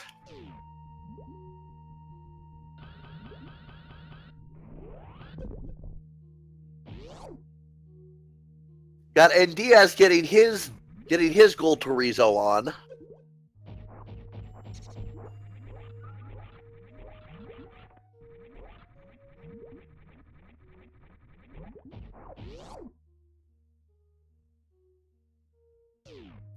And Diaz demonstrating that you can stun lock gold Torizo on the left side of the room as well.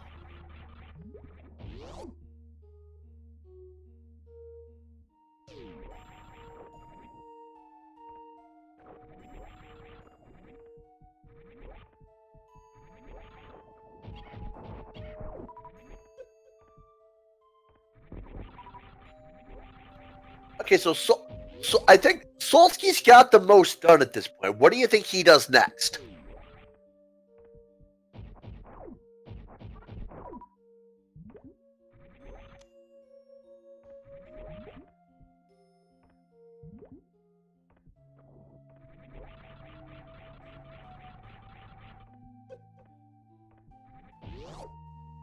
All right, Solsky is heading back into Super Metroid, gonna save and quit. Back into Link to the Past. Blah.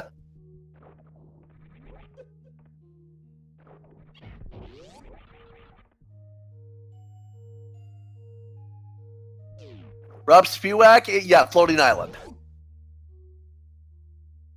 Hitaka's doing Meyer. Solsky is back in Super Metroid. He's gonna finish Super Metroid and then not so he doesn't have to worry about the rest of it.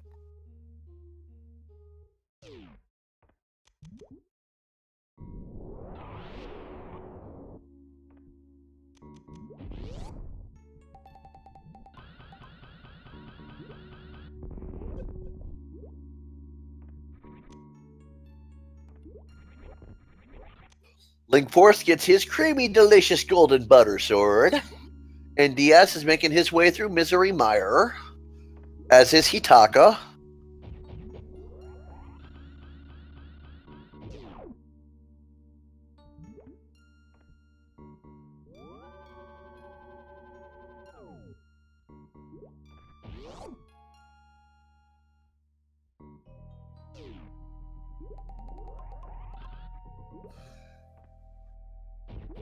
And Snack, you still there? You went quiet for a while. Oh, sorry, I had to throw something out. I'm still here. Okay. So, Solsky is into Torian. This is going to take a little bit, because he doesn't have Ice Beam, so he has to power bomb the Metroids. They take 3 apiece.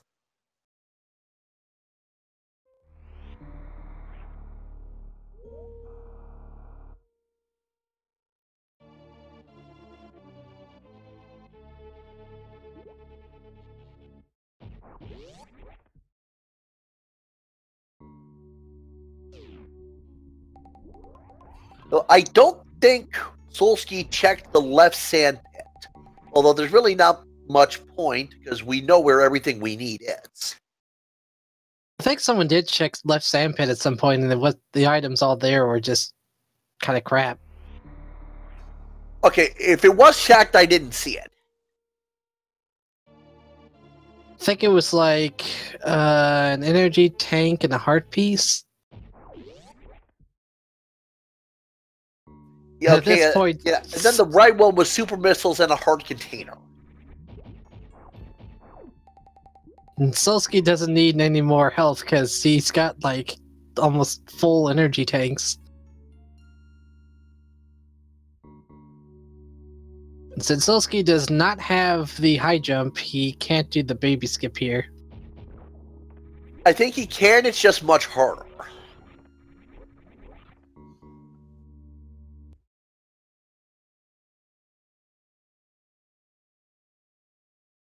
But yeah, he's not going to try.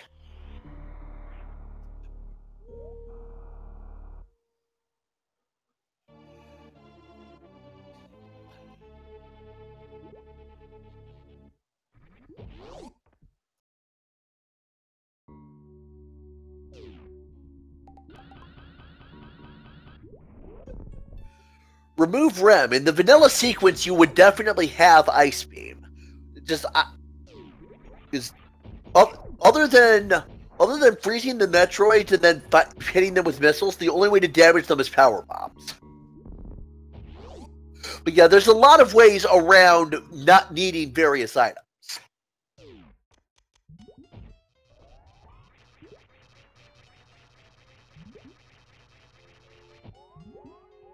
Got Link Force microwaving Batwoon.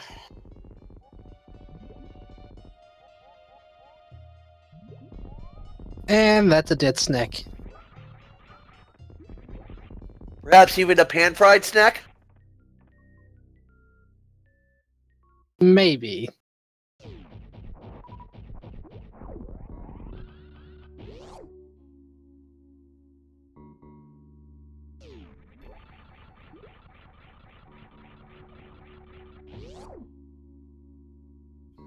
And here we have Solsky actually doing the Zebatites legit, because the clip through them with speed is tough to get, and ice is not in play, so...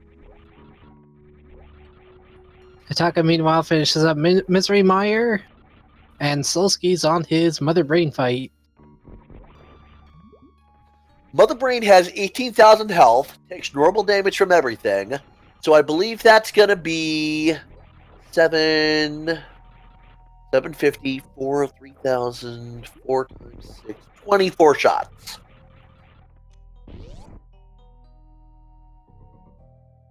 Or 60 super missiles.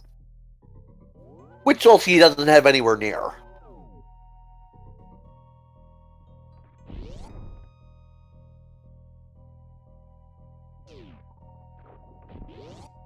Given he does have Charge Beam, he can do the stand-up glitch. And he's got more than enough health to set up for it. Yep, there we go. He's going for it. Or not. No, he's not.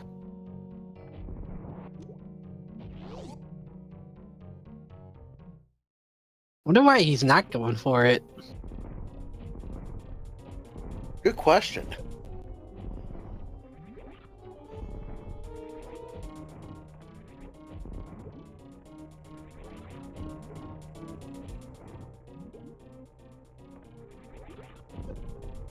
So Link Force is on his fight with Dragon, possibly going to set up for a microwave beam.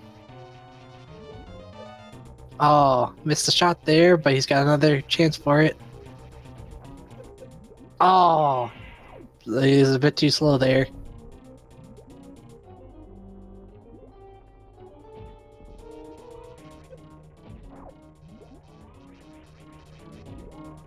There we go.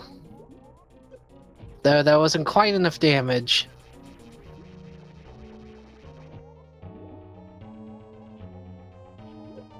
There we go. Dragon is down for Link Force. Shinbreaker 7. If you die in Super Metroid, you lose all your progress since you last saved in Super Metroid. If the game automatically saves at game transitions and whenever you save and quit in Link to the Past, and manual saves in Super Metroid.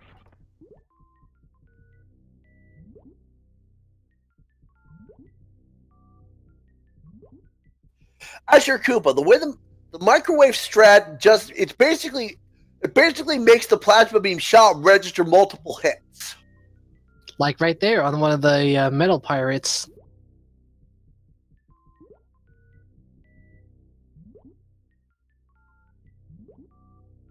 Solsky utterly destroying Mother Brain.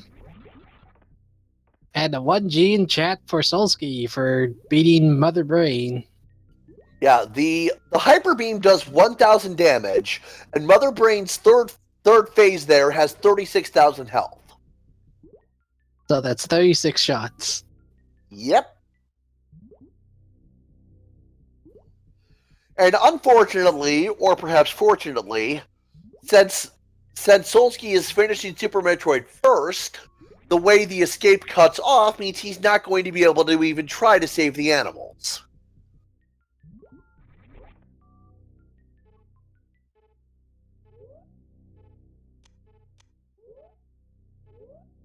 Not that he could, anyway. Why couldn't he? Oh, he has no bombs. Yeah, that's something else that never showed up. The morph ball bombs. Well, not that. It's just that since Super Metroid's the first game he's beating here, once he gets back to Crateria, the game resets itself back to normal. So it's going to act like, you beat Mother Brain, but the game isn't in that final sequence. Yeah, that's what I was saying. And so see here the tunnel's normal when the lava's rising, but as soon as we get back up here, back to normal. But you still have the rainbow beam.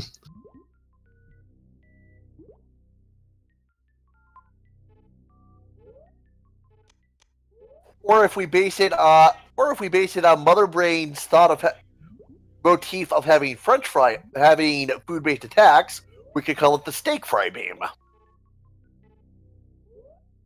It's nice and thick like steak fries are. Solsky was doing a few silly dashes there with the bug catching net. At your Koopa, you're very welcome. To go a little more in depth, the idea behind the microwave beam is that timers like invincibility timers keep running down while the X-ray scope is active. So you fire the shot into an enemy that doesn't automatically stop the shot, activate the X-ray scope to run the invincibility frames down, let it go, use it again, and so on and so on.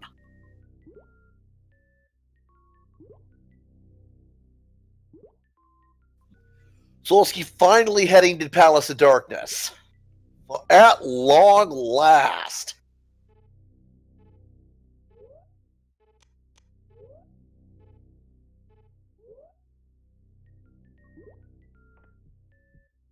Maybe then, he's still made plenty good progress, so he doesn't even have to worry about Super Metroid. Now he just needs to focus entirely on Link to the Past. Hey, Rob Sputak, I'll agree with you. I love waffle fries.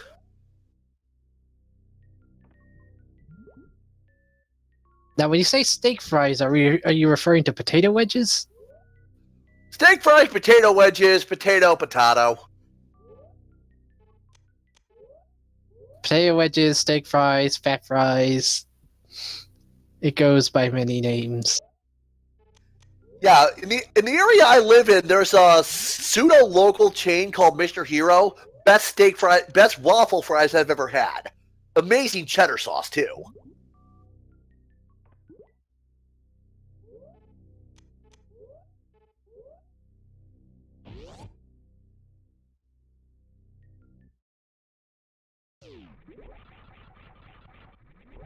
Okay, so what is Solsky doing now? Says he has Mirror. He's gonna go back here to the island past Hookshot Cave to get Bow. So that way he can go, not necessarily full clear pod, but get enough in pod, and then possibly go over to Desert Palace so he can go get Hammer as well. Are there any items left in pod that Hitaka didn't get? Could it possible that Bow was missed there? No, Hammer? No, we know where Hammer is. Blah. Yeah, it's in the Desert Palace. Right, Pendant Desert even. Ew. Just gotta love it when Pendant Dungeons have progressive items.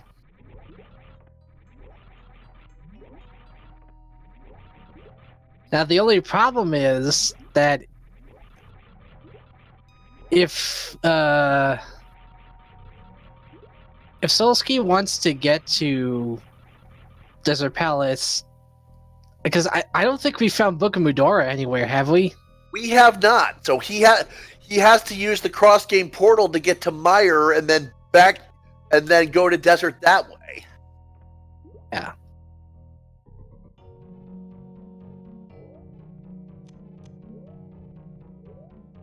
So unless there is actually no, because yeah, we checked every item location, see for the last item on Helmarsar King. What is Taki doing now? Oh right, Turtle Rock. Gonna get this Solsti's one got out of the his way. big D!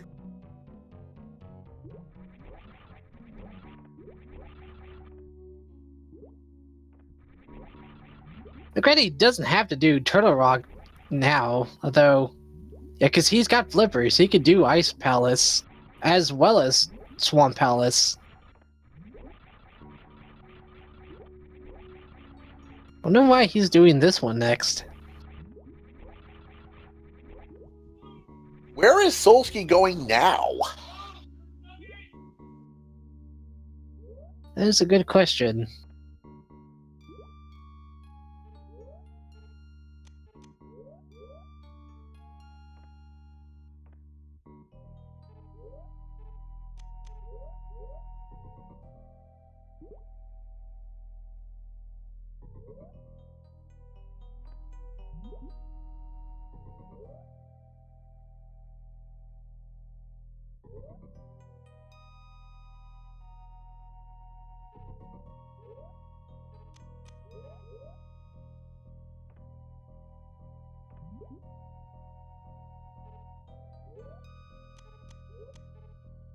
Okay, Miss Metroid pointing out he's probably just doing more of Pod. No, take 2 shots pointing that out. I'm getting my... Oh gosh, it's late. Yeah, it's almost midnight.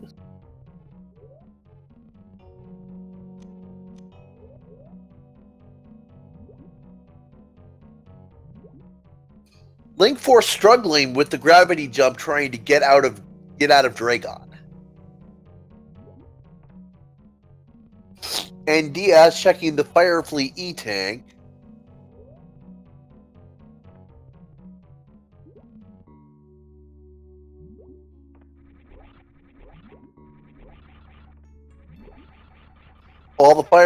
One of the Fireflies survived, so let's see if NDS if NDS manages how well he manages this. 'Cause this is tricky in the dark.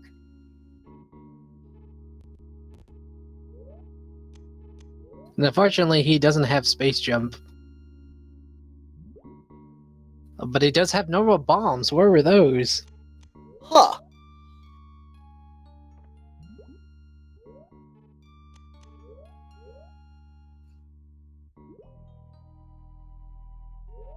More bombs in Skull Woods, according to Miss Metroid. Thank you. Vanilla Big Key and Turtle Rock.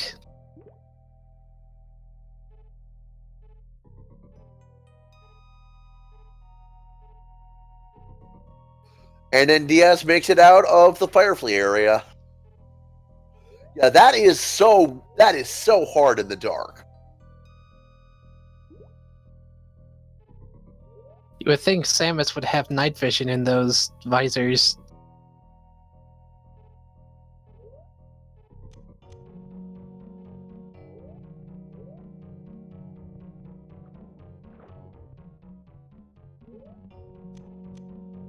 Well, she does have the X-ray scope.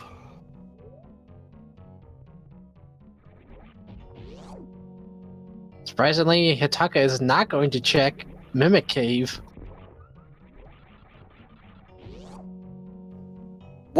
I think the only thing Hitaka's missing, yeah, according to the tracker, the only progression he's missing is the bow. Do we know if he saw that it was on the floating island? I don't know.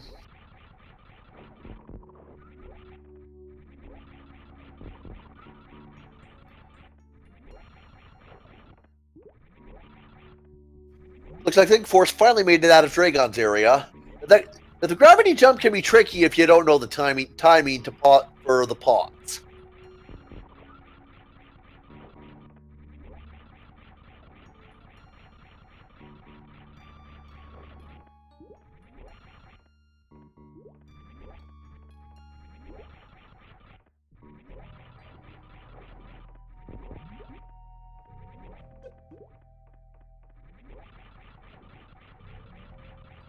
Yeah, so Solsky is definitely clearing as much of pod as he can at this point.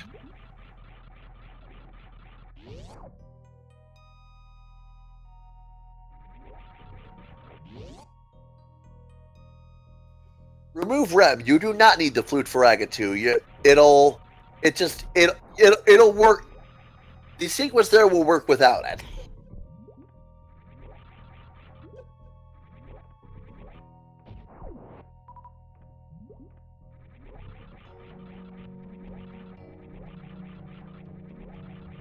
Rob Spiewak saying that Hitaka got the flute in Turtle Rock. I did not see that. So that's easy access over to the Misery Mire area, so you can get into Desert Palace. I think Hitaka already got what he needs out of Desert. Yeah, but he hasn't completed it. Oh, right. Oh, yeah, it's dependent. Never mind. Desert's dependent. For some reason I was thinking it was a crystal dungeon. Rob Spiewak, yes, thank you. Chain Chomps was the flute.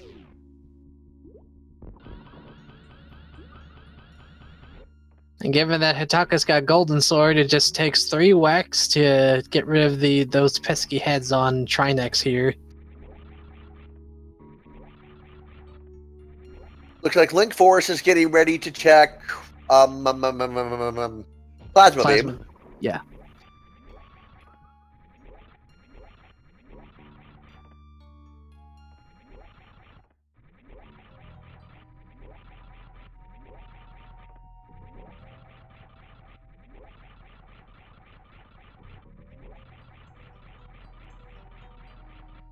So that's 4 of 7 crystals needed.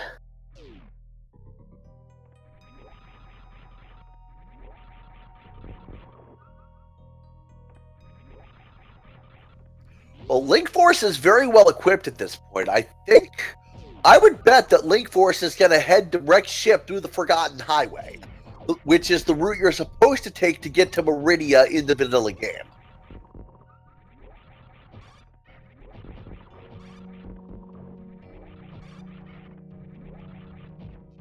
Well, Hitaka's here at Hookshot Cave. He's going to get everything here and hopefully go to the island here to get his bow.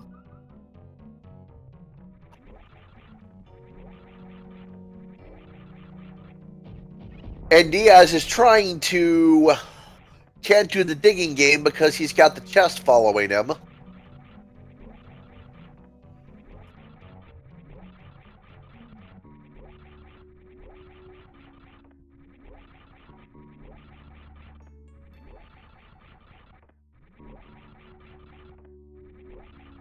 And yeah, Hitaka getting his bow. And I believe that makes Hitaka our first runner in Go mode at 2 hours 33:10. Yeah, this is definitely a weird seed with how I wanted you to just go everywhere. Having to dip into Desert Palace to get the hammer, double dipping pod. Oh geez, Link Force doesn't realize he's not underwater. He's trying to gravity jump.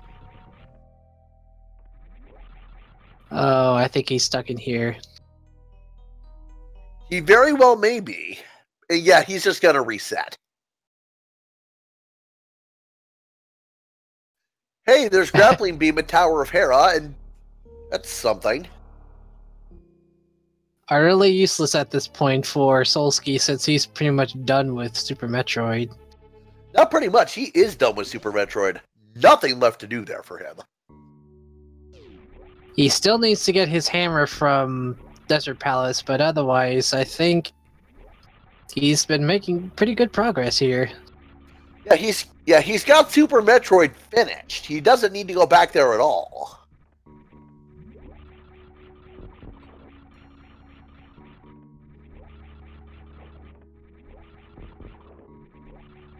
The question is, will he be able to finish before Hitaka here? Yeah, Hitaka's in Go mode, and Solsky has no idea where that hammer is. He does have Super Metroid finished, so he's got that on his side, but Hitaka's just strong Go mode. He doesn't need to be collecting anything in these dungeons, so he could just go as fast as he wants.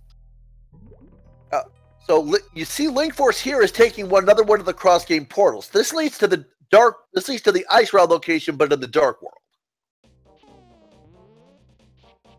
And also, for some weird reason, there's like a bit of a sound lag going on after you go through that particular portal. Also, 2 swipes from the Butter Sword, and Moldorm is down. Killed him with cholesterol poisoning.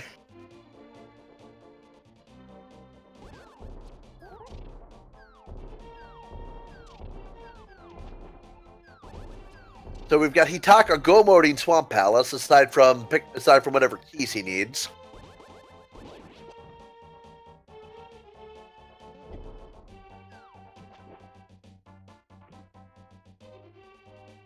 Let's see, all Solsky has left to do is Skull Woods, then Pod, Swamp Palace, and Turtle Rock.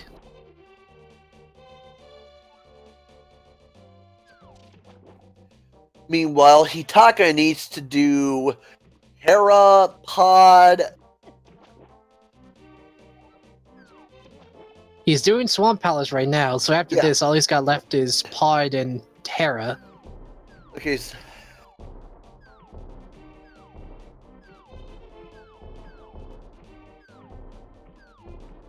Rob Spiewak, I'm glad you like my sense of humor. Not a lot of people do. I still question to this day if I even have humor or not.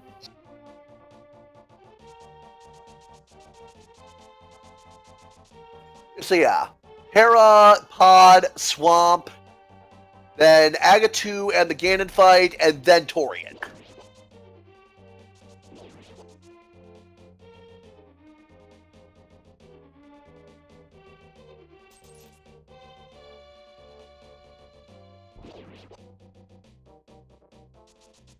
Hitaka's up to the Argus fight, which is absolutely a cakewalk with the equipment he's got. Butter Sword to just utterly destroy the little puffs, and single shot with Silver Heralds to just one-shot Argus for Ice Beam. So Ice Beam was on Argus. That'll make for quick progression in Turian, as well as being able to set up the Zebetite skip. Oh, I missed that. Was Argus holding Ice Beam, you said? Yeah. Hot stuff! Or rather, cold stuff. Perhaps a cold stare? He's not cold stare, he's Argus. But he could stare you down since he's just a big eye. Or perhaps to him, he'd be a big me.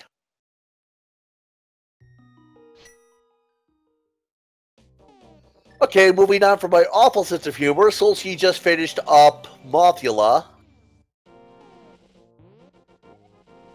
He's got his...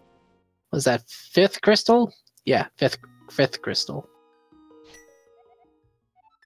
He's got 2 more crystals to go. Hitaka's got 2 more crystals to go. No, wait, actually, Solsky's got 3 more to go. I miscounted there.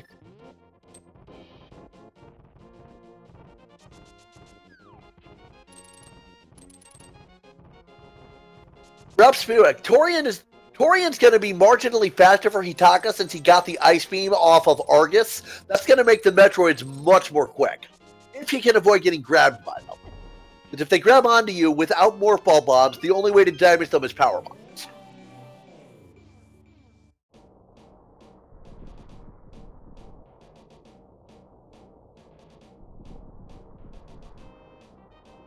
The other thing also at this point, I think Hitaka's in the lead here since even though Solsky's got Super Metroid finished, he still needs to find Hammer, and even when he does find Hammer, he'd know where Hammer is.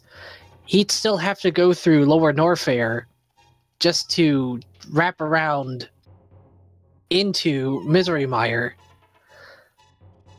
Unless he goes to Turtle Rock at some point, in which case he'll get Flute, and he could just go over to Kakariko Village, activate Flute, and then just flute on over to Misery Mire.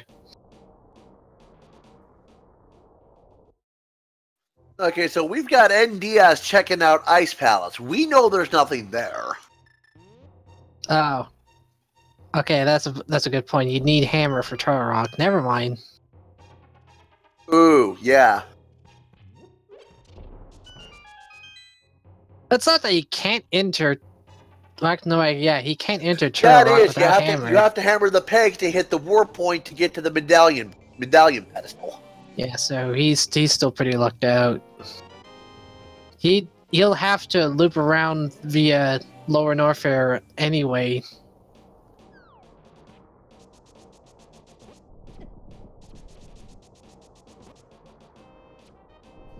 I think this might be an edge case where the logic did something unexpected. I don't think you're. I'm not sure if you're expected to do that in normal logic.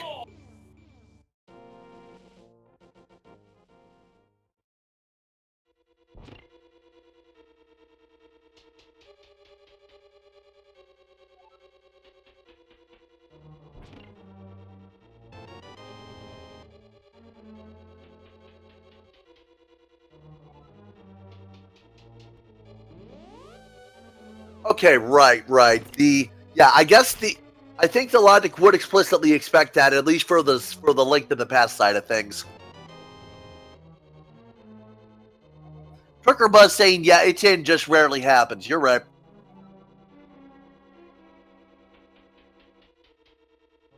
Maniacal, the normal logic only applies to the Super Metroid aspect of things, and it expects you to do wall jumping, no Alcatraz escape, no combat access, shine sparking, vertical only infinite bomb jumping, and mid-air morphing.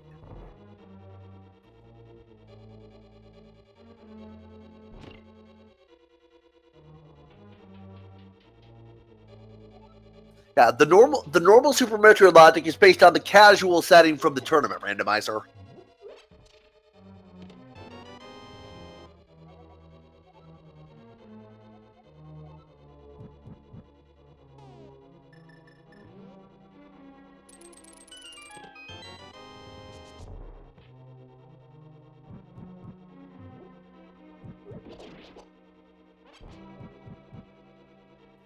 You asked, and it's kind of hard to express sarcasm in text.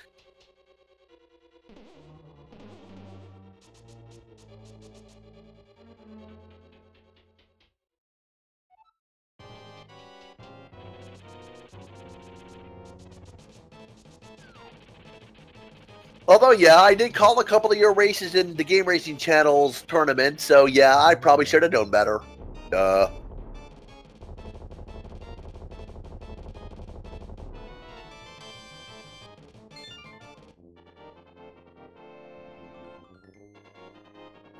Oh. Yeah, like I'm kind of frazzled right now. It's late. I'm tired.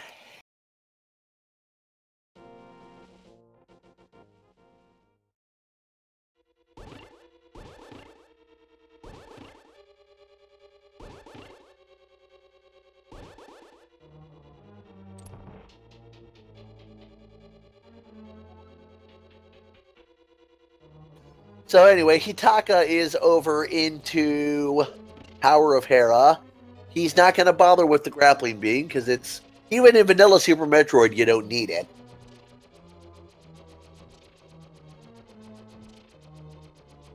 So a question for chat: is it possible to have the small key lock itself in the basement? Because I think that's what we saw here.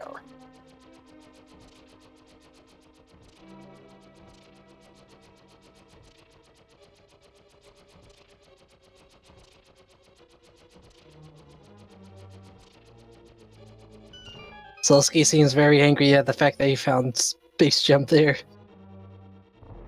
At Maniacal, Mirror was the first chest in Pod.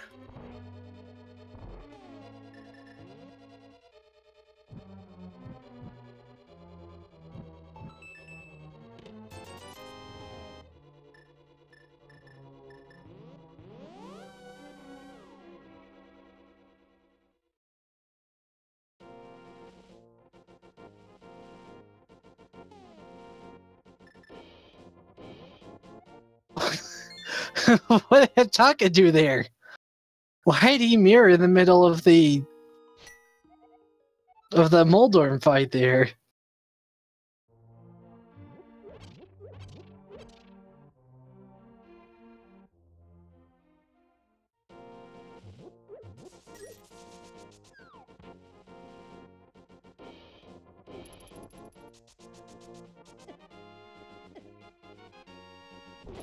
Solsky's back in Super Metroid. I guess he's trying to find where Hammer is.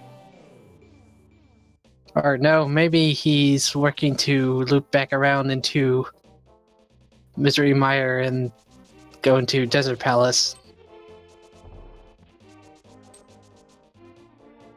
Which is what he needs to do.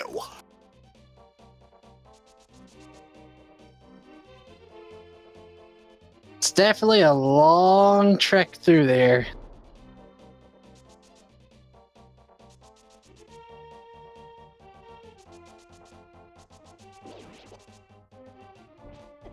Taka activating easy mode there with the cape, so that way he can't get bullied off.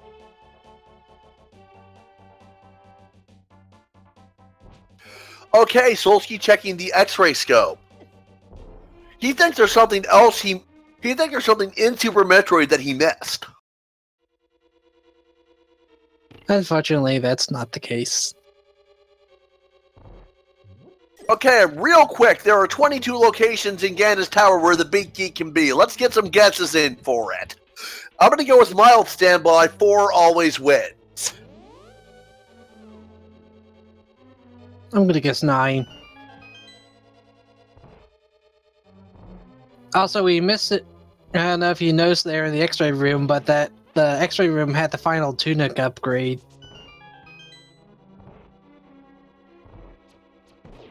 Thank you. I did not see that. Chest number 1 is a small key. Number 2 is a missile tank. And it looks like Hitaka is going to go full right side.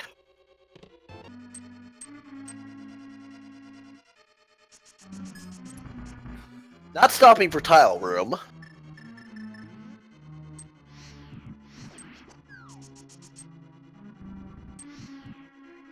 I'm gonna laugh if Tile Rim has the big key. I've seen the gamble pay off before.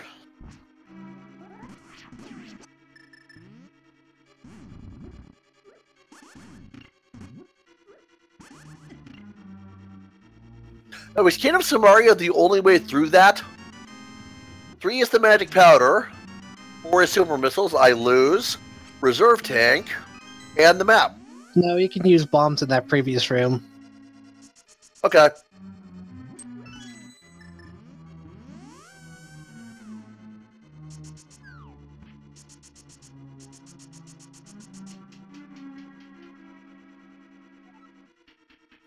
Number 7 is a small key.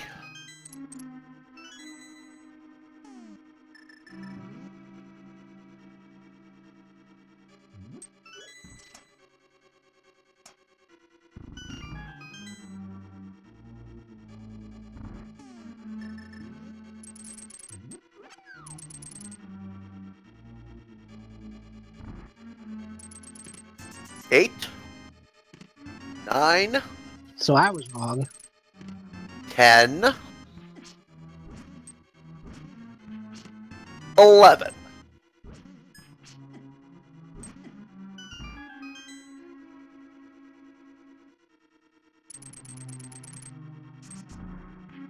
I think you're right, Trucker Buzz. I think he's going for the shack tool.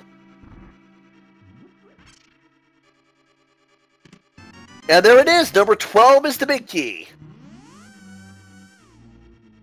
And the winner of that is Lharm9, so congratulations, you guessed correctly.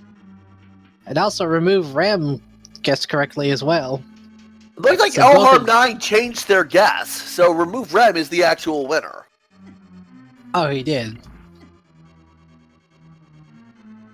Alright, I so know. he got...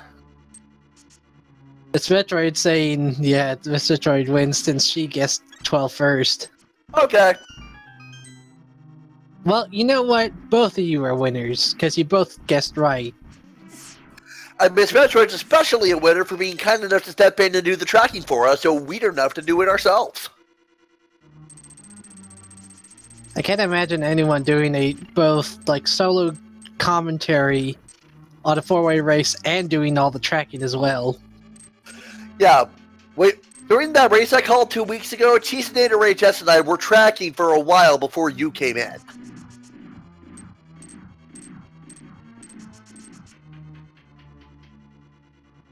So we've got Hitaka onto floor 4 and the Gauntlet of Insanity, as I call it. Because first off, you've got enemies and conveyors. Then you've got enemies, conveyors, and lasers. Or a laser. Or a laser, yes. Then you've got enemies, conveyors, multiple lasers, and spikes. Then enemies, layers, conveyors, multiple spikes, and ice. And then at the end you've just got ice, which is a little disappointing when you think about it. I think all you need for this room is just like maybe pitfalls.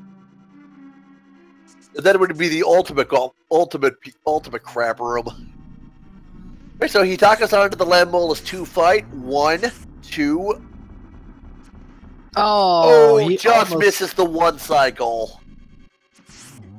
Yeah, that's one of the... Yeah, the silver arrows cause lag because of the sparkle effect, right? Same as the red boomerang?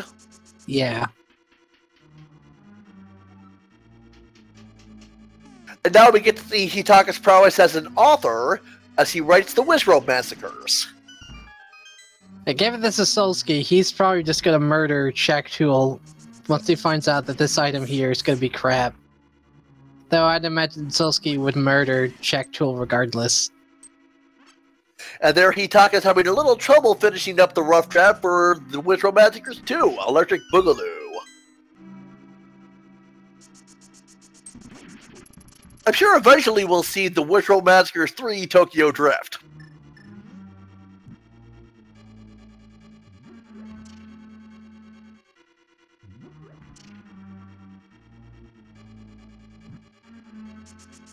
Azure Koopa pointed out that anything sparkly in SNES is bad. Thank you. Super Nintendo just sees all the sparkly effects. It's like, ow, my brain.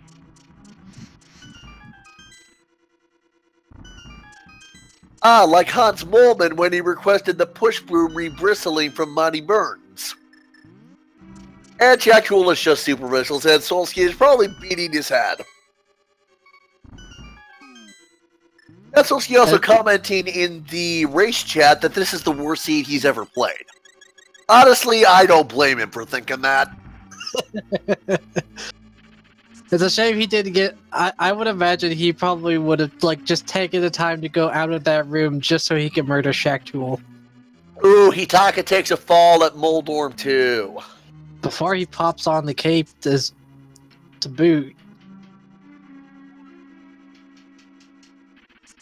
Link Force is checking Lumberjack?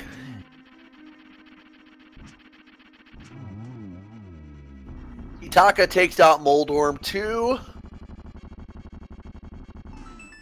Calling it now, validation arrow in the chest. Well, we're never going to know because Hitaka doesn't take it. He don't need no validation arrow or chest. And since Hitaka never got the spring ball, that means his run is 0% valid. And just in case, Chad, that's just a little joke we say, like the validation arrow, spring ball is a validation item, and then the chest after Moldorm 2 is the validation chest. So each of those is 33% validation. Anyway, Hitaka's into Moldorm 2.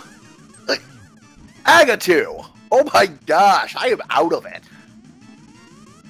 That was kind of weird, like at the beginning there with Hitaka, the Aghanim and all of his clones were all in one spot. I don't think I've ever seen that happen before with this fight.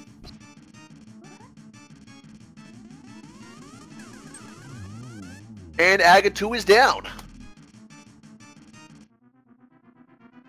Solsky is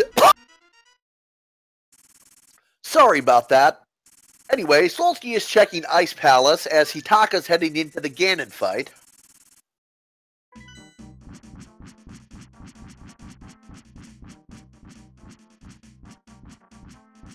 And N. Diaz is in Eastern.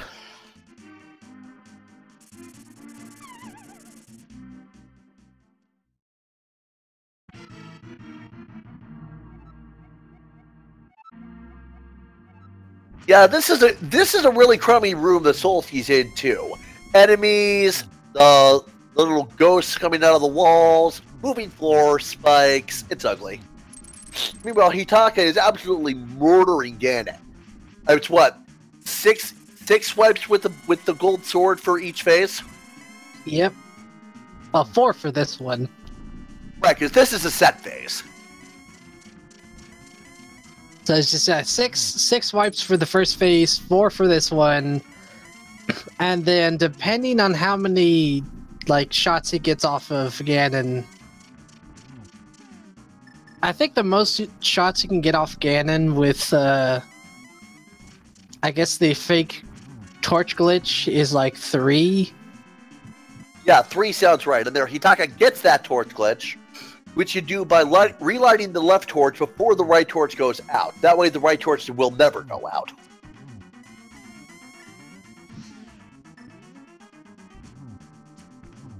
And get your single G's in chat for Hitaka. He is done with Link to the Past.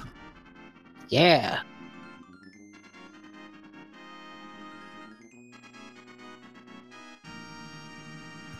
Well, he's setting up for a bomb jump across this pit in Ice Palace. And gets it.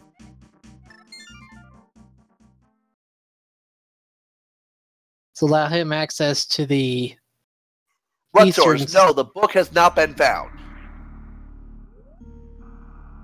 So yeah, Hitaka hard resets to spawn back at the ship in Super Metroid, and he is maybe 10 or 12 minutes away from the end of his race.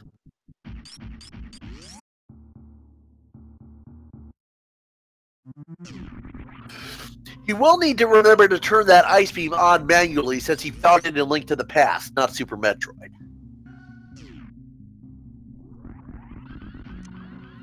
Oh, I guess he already did.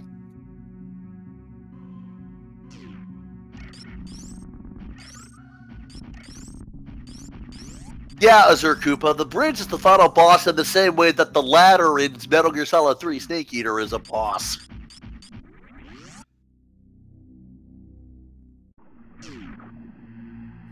And Miss Metroid pointed out in the chat that it's only Plasma and Spacer that don't automatically turn on, presumably because the fact that the two are not supposed to be equipped at the same time can cause massive glitches.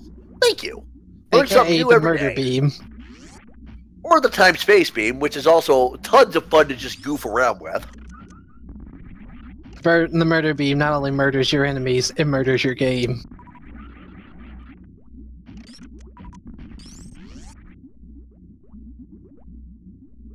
Also, Solsky's showing off an interesting glitch there with Link to the Past, which is known as Super Speed.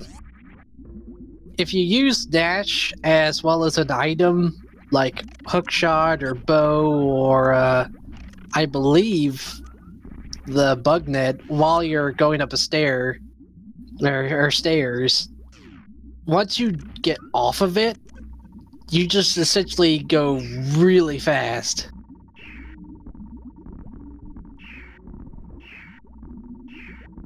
Hitaka's trying to get them off. There he goes.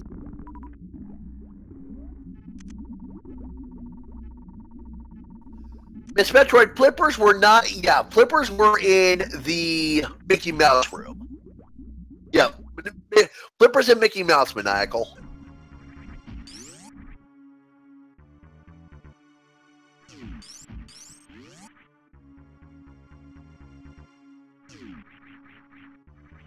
Now, Hitaka does have high jump, so he can go for the baby skip, but maybe he's not going to try. Really wanted to make this go faster. He should have just taken off Gravity and Varia. But this works. Oh dear, and Hitaka still facing left as the Metroid lets go. That's going to cost him 45 frames of extra stand-up animation.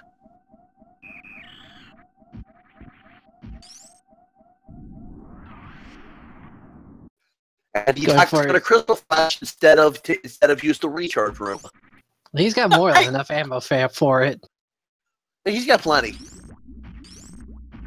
Azure Koopa, I personally was more a fan of Bowser's weapon in Super Mario RPG where he threw Mario. Yeah, see, I found that weapon to be infinitely hilarious. What better way to do damage to your enemies than to use your own mortal enemy as your weapon?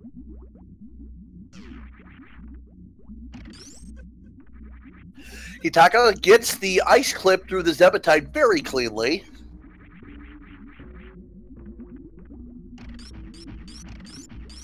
Now, for some reason, if you freeze Rinkas and then kill them, their spawn timers don't reset until after the ice timer runs out. I'm not sure why that is.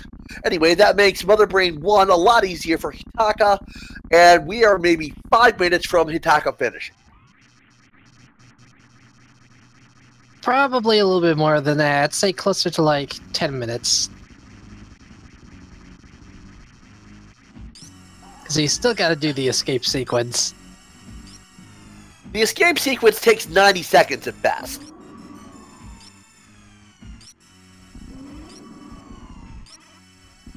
As I said earlier, Plasma Ice Wave charge shots do 900 damage, so Hitaka will only need 20 of them to down Mother Brain. We haven't discussed this, but Mother Brain has food-based attacks.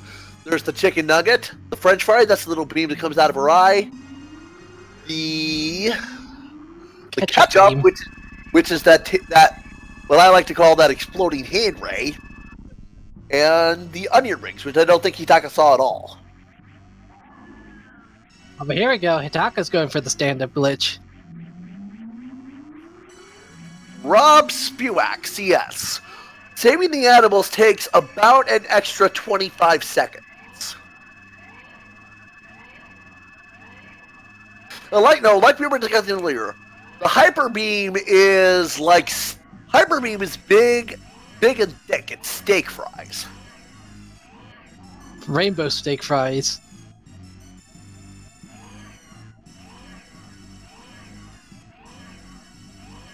Neapolitan ice cream. I like that one. Or Skittles. I like that too. Now, for those of you that don't know about this glitch that Hitaka is doing, this is known as the stand-up glitch. Ordinarily, when you take enough damage from the rainbow beam that Mother Brain does, you'll just go into a kind of sitting position and you can't do much of anything aside from just take damage until the baby Metroid comes to save you. In this case, however, if you set your health to just around the 7 E-tanks worth of health, and get hit by the rainbow beam, but then take damage against Mother Brain until you're down to just like enough health to get to the next phase, you'll still be in the standing. You'll still be standing, so that once the baby Metroid comes in, you can just set yourself up to do like some serious damage against Mother Brain. The only thing is you have to be space jumping while the baby Metroid is on screen doing damage, otherwise he'll be forced back down to that sitting position. There are 2 specific points in the fight where the game tries to force you into the sitting position. Once when the baby Metroid grabs onto Mother Brain, and once when it's letting go. And Hitaka is into the escape. 3 minutes to get out of dodge, and we'll see if Hitaka saves the animals. Probably not. Knowing what, like... Yeah, with a scene that's taken this long, and since it's a race, you don't know where your opponents are, yeah, most likely Hitaka will not do it. But you never know. He might do it.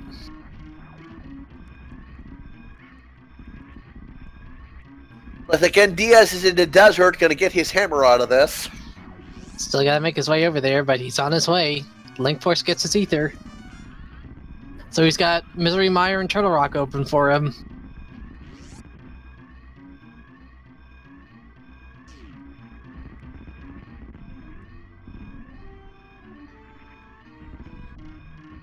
Taka's almost out of here.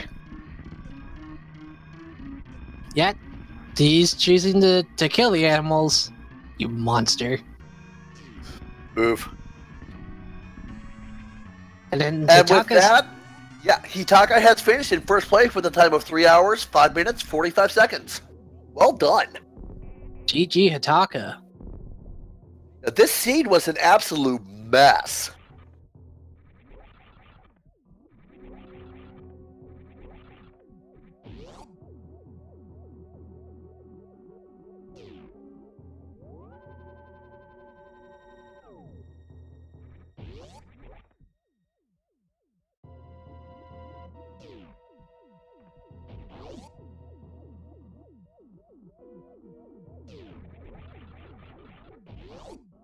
And it looks like Hitaka has joined us for an interview. Welcome.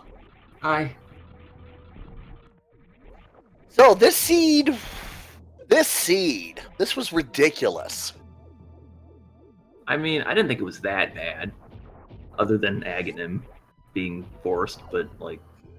Yeah, the force acronym, double dipping pod, as well as getting Hammer in Desert Palace. Hammer in Pendant Desert, that's the worst. The other worst part is that, like, Flute was in Turtle Rock. And you know, in order to get into Turtle Rock, you need Hammer, and Hammer's in Desert Palace. So you'd have to go in through the Lower Norfair portal to get to it. Quick note, guys, Solsky has forfeited. Aww. They made such good progress, too. Let's see if we can get him in here for a chat as well. But, yeah, what were your whole thoughts on this whole seed, Hitaka? What are some of your favorite parts of this? I think the thing that I think I did the best was doing fake, or doing potion glitch in Pod, because that let me get Fire Rod. Yeah, you got Mirror and Fire Rod out of that. That was really good. And what that let me do is that let me get Bow and do Turtle Rock in the same Dark Death Mountain trip. So that cut out one Death Mountain trip. Okay, Solsky's already left the race channel, so I don't think we'll be getting him in here. Karakarn off screen has forfeited as well. Oh man, that's two. That's two that forfeited. Yeah, 2 in rapid succession. I can see how the Hammer would trip people up if they didn't check Desert, but it's, I mean, just because it's a pedant, but it's a really quick check, and I assume everyone had boots by the time they got there, because boots were in Hype Cave, which is pretty, I mean, you don't skip Hype Cave, even though it's usually garbage nowadays. I don't know, Hype Cave was pretty hype this time around. So, I guess skip Desert Pendant, check at your own peril is what I would say to that. I've been screwed by that too, so I don't do that anymore. So here's a question for you, Hitaka. You mentioned that the way you managed to route, you managed to get Pot, what was it? You managed to get Dark Death Mountain and Turtle Rock and Bowen all on the same trip. Would that be what you felt the best about? Would that be what you felt the best about in terms of your routing choices, or was there something else you felt better about? Yeah, that and doing Lower Norfair and Mire and Desert all in one trip. Because the other part was I didn't want to go to Death Mountain to get Bow unless I found Hammer. I was putting it off and looking for Hammer because I also needed Hammer to do Turtle Rock. And once I found Space Jump, that made Lower Norfair easy because I didn't want to have to like IBJ and do like gravity jump, lava dive, and all that crap. So right, since this was a normal difficulty seed, the logic wouldn't have expected that anyway. Yeah, I mean, in a normal difficulty seed, you know that stuff's not required, but it can still be faster to do it depending. Right, and that brings me to what were you gonna say? Oh, no, nothing. Just go ahead. Okay. And that brings me to the next thing, which is that I put off Aghanim for way too long to do like hell runs and stuff to try to find some way around it. Because I was hoping that by doing I knew the logic wanted Aghanim for Dark World access, but I was hoping that if I did like suitless stuff, I could maybe find hammer or gloves or something to make me not have to do Aghanim, but that didn't pan out. I can't think of any reason why like a suitless Meridia would be fast. No, I wasn't gonna do suitless Meridia. I was gonna do Hellrun Norfair, Yeah, and see, then like- I immediately found Gravity Suit in Bubble Mountain, and so then I went to do Meridia. Yeah, it's like I could definitely see like how hell runs could be like faster to an extent if you both have enough energy for it and have stuff like space jump or high jump to get up there, or even like ice beam. Yeah, all that stuff is helpful. But Meridia turned out to have absolutely nothing, so Yeah, it was more just go there, beat Dragon, get out. Real quick, guys, NDS just forfeited too. So the last one we've got on stream is Link Force. wow. He said in the race channel, I have one or more items left in 7 dungeons at this point, which is, oh god, that's just totally not like this. Yeah, I mean, given how late this is, I wouldn't consider like just keep going after like 3 hours of not much progress. Well, I say not much progress, but you know, he made pretty good progress. Yeah, like I was afraid of. We found a lot of progression early on and then just hit a brick wall. What do you think tripped most people up? Was it Hammer? Definitely. Hello. Hello, Indiaz. What's going on? Not a lot. How are you doing? I'm doing great. I wish I had a fire rod. Was in pot, I believe. Yeah, it was- Oh, I was gonna find that in like another 30 minutes, so I'm glad I called it a night. Yeah, the Hammer was hiding out in Pendant Desert. Yeah, and the way it worked out, I sequence broke Norfair and Misery Mire, so Desert was just so far out of the way. And I got Mir. Mir was my last check. I had every other item. That one pod chest.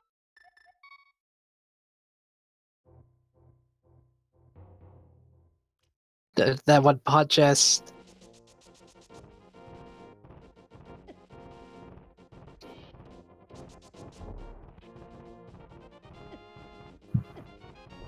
Yeah, the fire rod would be down with the turtles, is Metroid? That makes sense. Yeah. Yeah, it's in the pit room. And also, Flute was in Turtle Rock. Which was so far off my radar. I would have been in very heavily in go mode by the time I got to Turtle Rock. Yeah, Yeah, I never activated Flute, so I think it's like by the time you like manage to get Flute, you're already like in go mode. So if you wanted to get Hammer, you would have had to done it during your Lower Norfair run. yeah, that was another thing that motivated me to check Desert, because I knew that since Flute was still out there, that if I wanted to check it later, I would have to go through Lower Norfair again. So I was just going to clear out the whole area in one go. I think what might have happened to Solsky, because it happened to me, was I decided I'm not going to do Aga today. So I did a hell run, and I got Gravity, and then I went and did Meridia, and then I had to go back and do Aga, and got nothing from the entirety of Super Metroid. I did that too. Solsky was actually the first one to do Aga 1. Oh.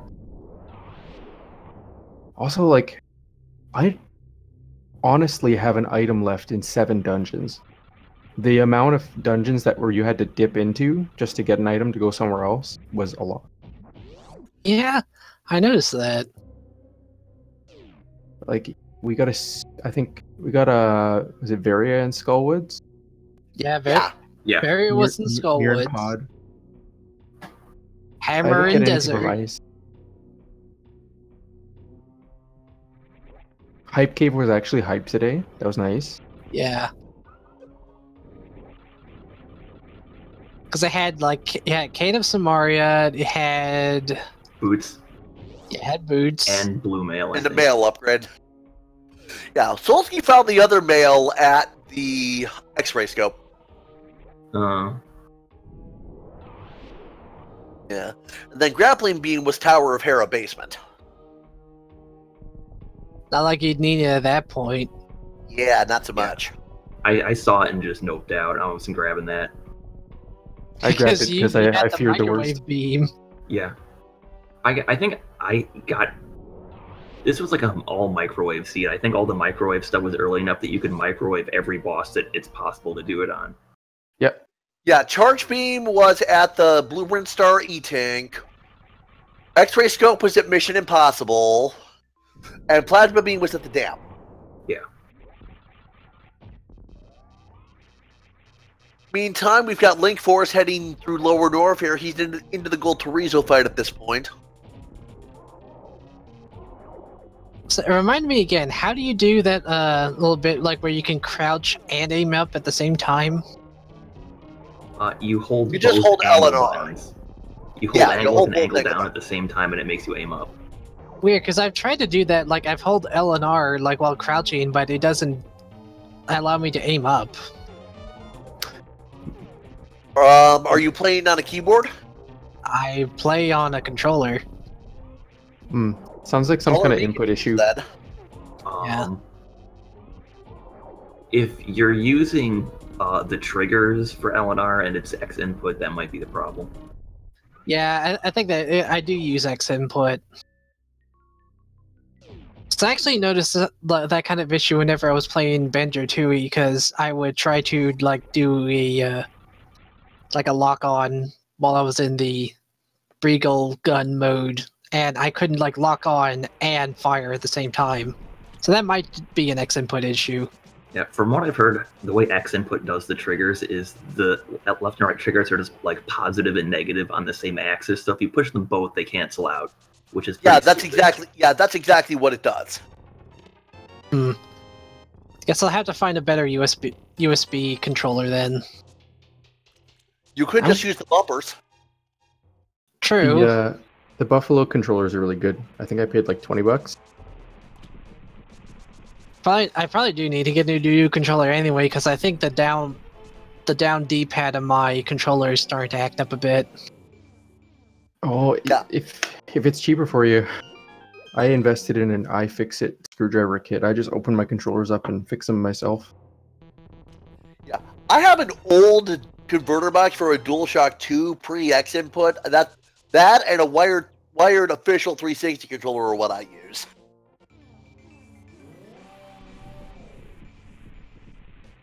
Well, we're getting off topic. Overall,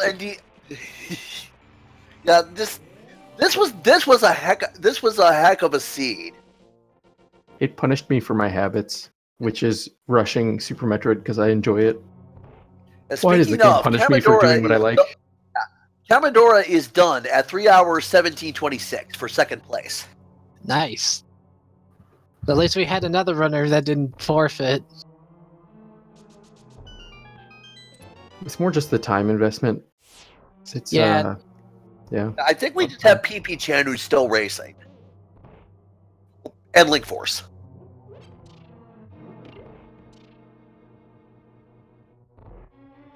I guess like while we're still just watching Link Force here, for those of you that weren't around earlier when I mentioned it, we do have a 1v1 tournament that's going to be starting next week.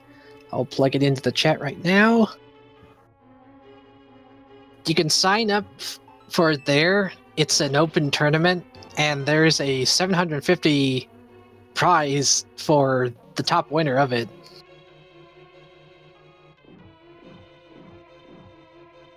And of course, I also now realize that in that tournament, I'm going against you, Indy, as my first opponent. Oh yeah, that'll be fun. Well then.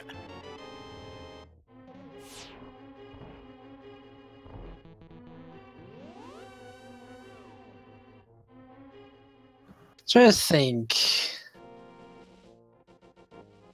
Anything else about the seed that would just kind of caught your eye about it? Oh, Link Force forfeited. Yeah. At He least still had Ice, nothing. a lot to go to. Look at that. That stream is just that's a desolate wasteland right there. Yeah, 3 to the 4 scene people just on wanted stream. you to, yeah, like you guys said, the stream wanted you to go all over the place, do multiple dips with multiple dungeons, multiple times, and so on and so on and so on. They wanted to break your bones and your spirit at the same time.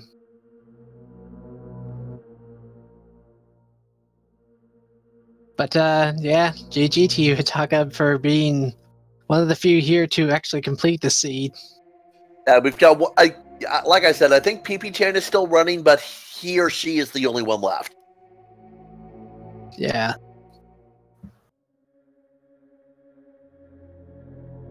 Thank you. So I guess for now, any final thoughts before we start to close out the stream here?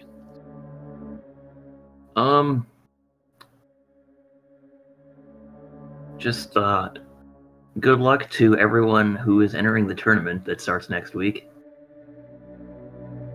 Good luck to everyone from me as well. I don't have a good mindset for racing, but I love calling the action. I'm still trying my best to be a runner. I definitely need a better controller for this. Yeah, the controller makes all the difference. When I started, I was on Xbox controller and it was rough. Yeah, my go-to is usually one of the DualShocks. Like I said, I've got a little converter box for a DualShock 2 that I've used for almost 15 years now.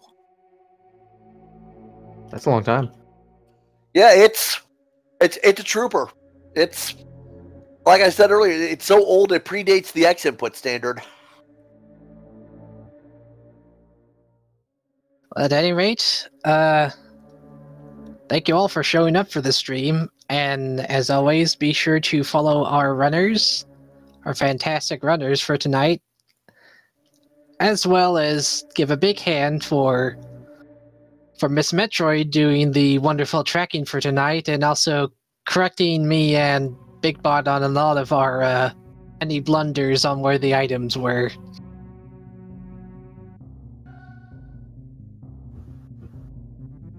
But yet, until then, I'm Pansnick. And I am Big Bot.